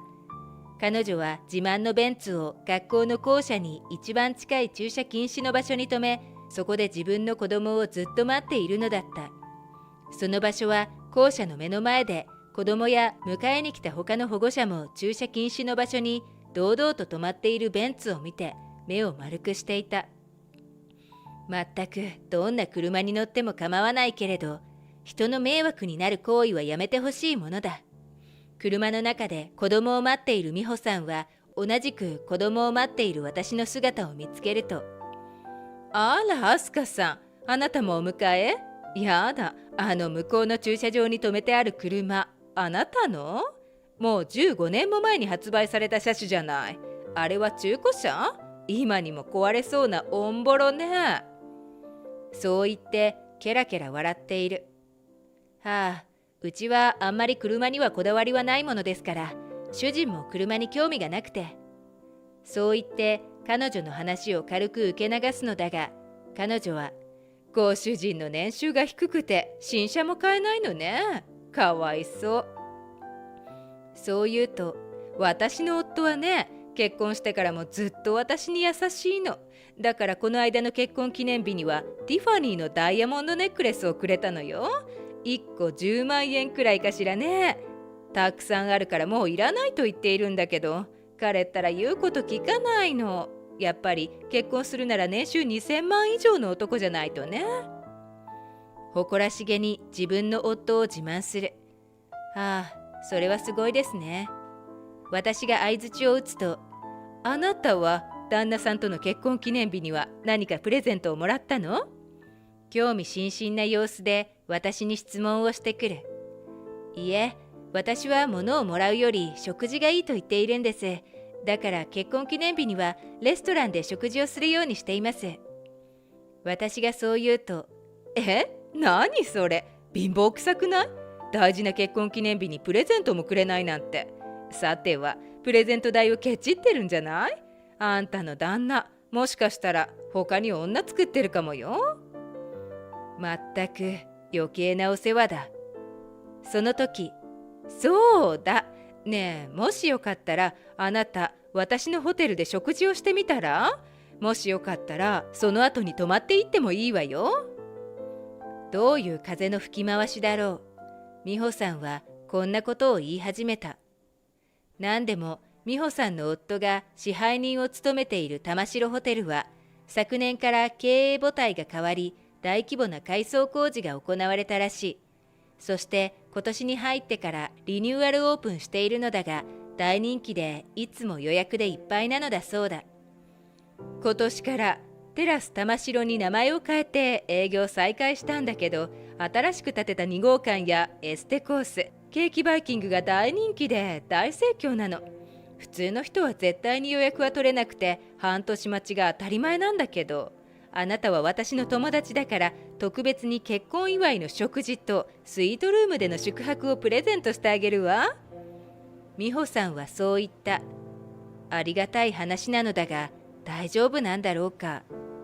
躊躇していると美穂さんは、私があなたにプレゼントするって言ってあげてるのよ。迷う理由なんかないじゃない。スイートルームなんてあなたの旦那の給料じゃ一生かかっても泊まれないでしょ。そう言って強引に進めたので、結局私は今年の結婚記念日に彼女のホテルに宿泊することになった。そして結婚記念日当日、この日は私の夫も久々に休日を取り、息子も連れて美穂さんのホテルに向かった。なんだかんだ言っても外出は気分転換になるし、息子も久々のお出かけに興味津々だった。そしてホテルに着いたのだが、今年からリニューアルしたというそのホテルは、なるほど入り口も内装も大層立派で、人気で予約が殺到しているというのも納得だった。私たち家族がフロントに現れると、美穂さんが出迎えた。いらっしゃい。まあどんな服装で来るかと思えば、冴えないワンピースにダサい靴ね。いかにも庶民っていう感じね。まあいいわ。レストランはこっちこっち。美穂さんはそう言うと、私たちを奥のレストランに案内した。せっかくもてなしてくれると言うから来たのに、なんだか雲行きが怪しくなってきたぞ。そう思いつつも、私たち家族は奥のホールに入った。ところが予想通りおかしなことが起こり始めたのだ。席に通されて待っていると、ウェイターが何やら仕切り板みたいなものを持ってきて、私たちの席を囲ってしまった。なんだろう、別に隣の席が丸見えでも私たち一家は構わないのだけれど、なんだか隠されているみたいで居心地が悪かった。しかも出された料理は中華そばだった。あれ、私たちコース料理を予約させてもらったと思うんですけど。私が恐る恐るウェイターに言うと、美穂さんがやってきて、ごめんなさいね。実は今日食料品を納品するトラックが事故にあって必要な食材が手に入っていないの。だから申し訳ないけどコース料理はなしにして中華そばで我慢してちょうだい。そう言ったのだ。こちらとしては大事な結婚記念日に美味しいものを食べようと意気込んできたのだから拍子抜けしてしまった。しかも美穂さんは淡々と業務的にしゃべるので申し訳なく思っているとは全く感じられない。これには同席していた夫も面食らっていたようだが、食材はないと言われた以上は仕方がない。私たちは近くの中華料理店に来たかのように高級ホテルの中で中華そばをすすって食事を済ませた。夫はすぐに食事を食べてしまい、仕事の電話で席を外している。ママ、今日は美味しい料理いっぱい食べられるって聞いたけど、ラーメンだけだったね。息子はそう言ってちょっと残念そうにしていた。それはそうだろう。今日はこのお城のように大きなホテルに泊まって美味しい食事をたくさん食べて泊まるのを楽しみにしていたのだ。がっかりさせてしまってかわいそうだなと息子の表情を見ながら思った。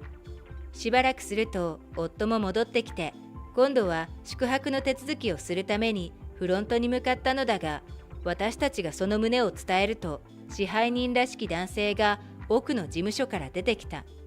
どうやらこの人が美穂さんの旦那さんのようだ。すみません、今日は美穂さんの紹介でスイートルームに泊まらせていただく予定なんですけど。私がそう言うと、はあ、宿泊するってあんたらが？当ホテルのスイートルームは確かに空いてますけど、お客様には無理かな。なんとこんなことを言ったのだ。でも今日泊めてくれるって美穂さんと約束したんですけど、おとといキャンセル料についての確認のお電話もありましたし。私がそう言っていると、美穂さんもフロント前にやってきた。そしてしらばっくれたような表情をして、ああ、ごめん。まあ確かにそんなこと言ったかもね。でも気が変わっちゃったの。だってあなたたち本当に庶民的な貧乏夫婦なんだもん。あなたたちが食事している姿を見たら、超高級なスイートルームを提供してあげるのがとてももったいなく思えてしまったの。だからごめんなさい。諦めて今日は帰って。こんなことを言った。すると支配人も、そう、うちは政治家や芸能人もやってくる超高級ホテルなんです。特に今日は大切なお客様がすでにいらっしゃるんですからね。まさか隣のスイートルームに泊まっているのがあなたたち貧乏一家だと知れたら、そのお客さんは何と思うでしょうか。支配人の言葉に私も夫も驚く。どういうことかと抗議すると、うちのホテルにはスイートルームが2部屋あるんだけど、今日隣のスイートルームに泊まりに来てるのは旅行系の有名な YouTuber さんなの。ホテルにチェックインしてその場で動画を配信して設備やサービスをくまなく紹介してくれるのよ。その人が配信した動画はあっという間に100万再生。紹介されたホテルはその後数年間は予約が取れなくなるっていうスーパー YouTuber よ。そんな大事な人が泊まりに来ている時に横の部屋にあんたたちみたいな貧乏人がいたらおかしいじゃない。彼女はそう言った。すると横で聞いていた支配人も、そう、食堂でもその YouTuber さんが食事をしている時にあんたたちの姿を隠すのが大変だったんだぞ。私たちはそれを聞いて絶句した。まさかあの時の仕切り板は YouTuber のカメラに私たち家族が映らないようにするためだったなんて。なんて失礼な話なんだろう。そんな自分たちにとって都合のいいことばかり言って。私たち家族にとって今日は大切な記念日だったんですよ。そんな大切な記念日をこんな風にめちゃくちゃにするなんてひどいです。私がそう言うと、うるさい。お前たちの記念日なんか知らないよ。貧乏人はいいからとっとと帰れ。支配人はそう言い捨てた。その時、さっきから聞いていれば言いたい放題だな。君、もう明日から仕事に来なくていいよ。私の夫がそう口を開いた。仕事に来なくていい？ははは、あんた一体何様のつもりだ。俺はこのホテルの支配人なんだぞ。美穂さんの夫はそう言って私の夫の言葉に怒り始めた。だけど私の夫はひるむことなく、君はこのホテルの支配人かもしれないが、僕はこのホテルの運営母体の会社の社長だよ。夫の言葉を聞いて美穂さん夫婦は驚いた顔をする。運営母体ってまさかテラスグループの？確かにあの会社はうちのホテルに資金を出してくれて、そのおかげで改装や新設備ができたけど、だけどあそこの社長は60過ぎのおっさんだぜ。嘘つくんじゃない。支配人は慌ててそう言うが、悪いがそれは過去の話だ。その経営者は俺の叔父でね、今年の夏に代替わりして僕が社長になったんだ。君たち夫婦は部下に仕事を押し付けて夏休みの繁忙期に海外旅行に行っていたんだろう。だから知らないんだよ。夫は美穂さん夫婦の方を睨みながらそう言った。まったく、リニューアルオープンしたばかりで経営やサービスの質が不安定な時期であるにもかかわらず、支配人夫婦が海外旅行に行っていていないなんておかしいだろ。従業員から告発があって問題に思ったから、一度君たちのことを直接見てやろうと思っていたんだ。そしたら妻が結婚記念日用の食事と宿泊券をもらったというから、いい機会だと思って今日来たというわけさ。夫の言葉を聞いて夫婦は驚いている。そうしたら噂よりもひどい接客だ。客の身なりが貧乏くさいからって勝手に料理を中華そばにしたり、宿泊をキャンセルしたり、とにかく君のような問題だらけの支配人は一刻も早くこのホテルから出て行ってもらいたい。夫はそう言い放った。すると話を聞いた支配人と美穂さんは、すみません、ほんの出来心だったんです。冗談のつもりだったんです。つい昨日有名な YouTuber さんからの宿泊予約が入ったために目先の利益に目がくらんで。そうそう、魔が差してしまったんです。二人はごまかそうとするが、黙りなさい。何を言っても無駄だ。観念して退職する準備をしなさい。夫はそう二人を一括し、言葉通り翌日には支配人はクビになってしまった。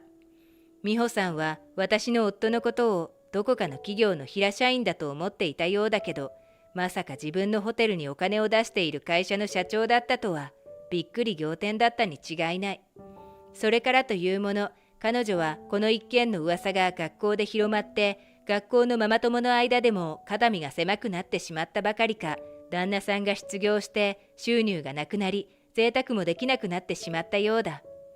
毎日学校や買い物に乗り回していたあのベンツも維持費が払えなくなり売却したほか、自慢していたダイヤモンドのネックレスも質屋に買い取ってもらったらしい。旦那さんはホテルの支配人をクビになってからあちこちのホテルの面接を受けたものの、同業者の間で良くない噂がすでに広まっていたため、どこのホテルにも就職を断られて、今は家でニートのようになっているそうだ。当然家計は火の車だろう。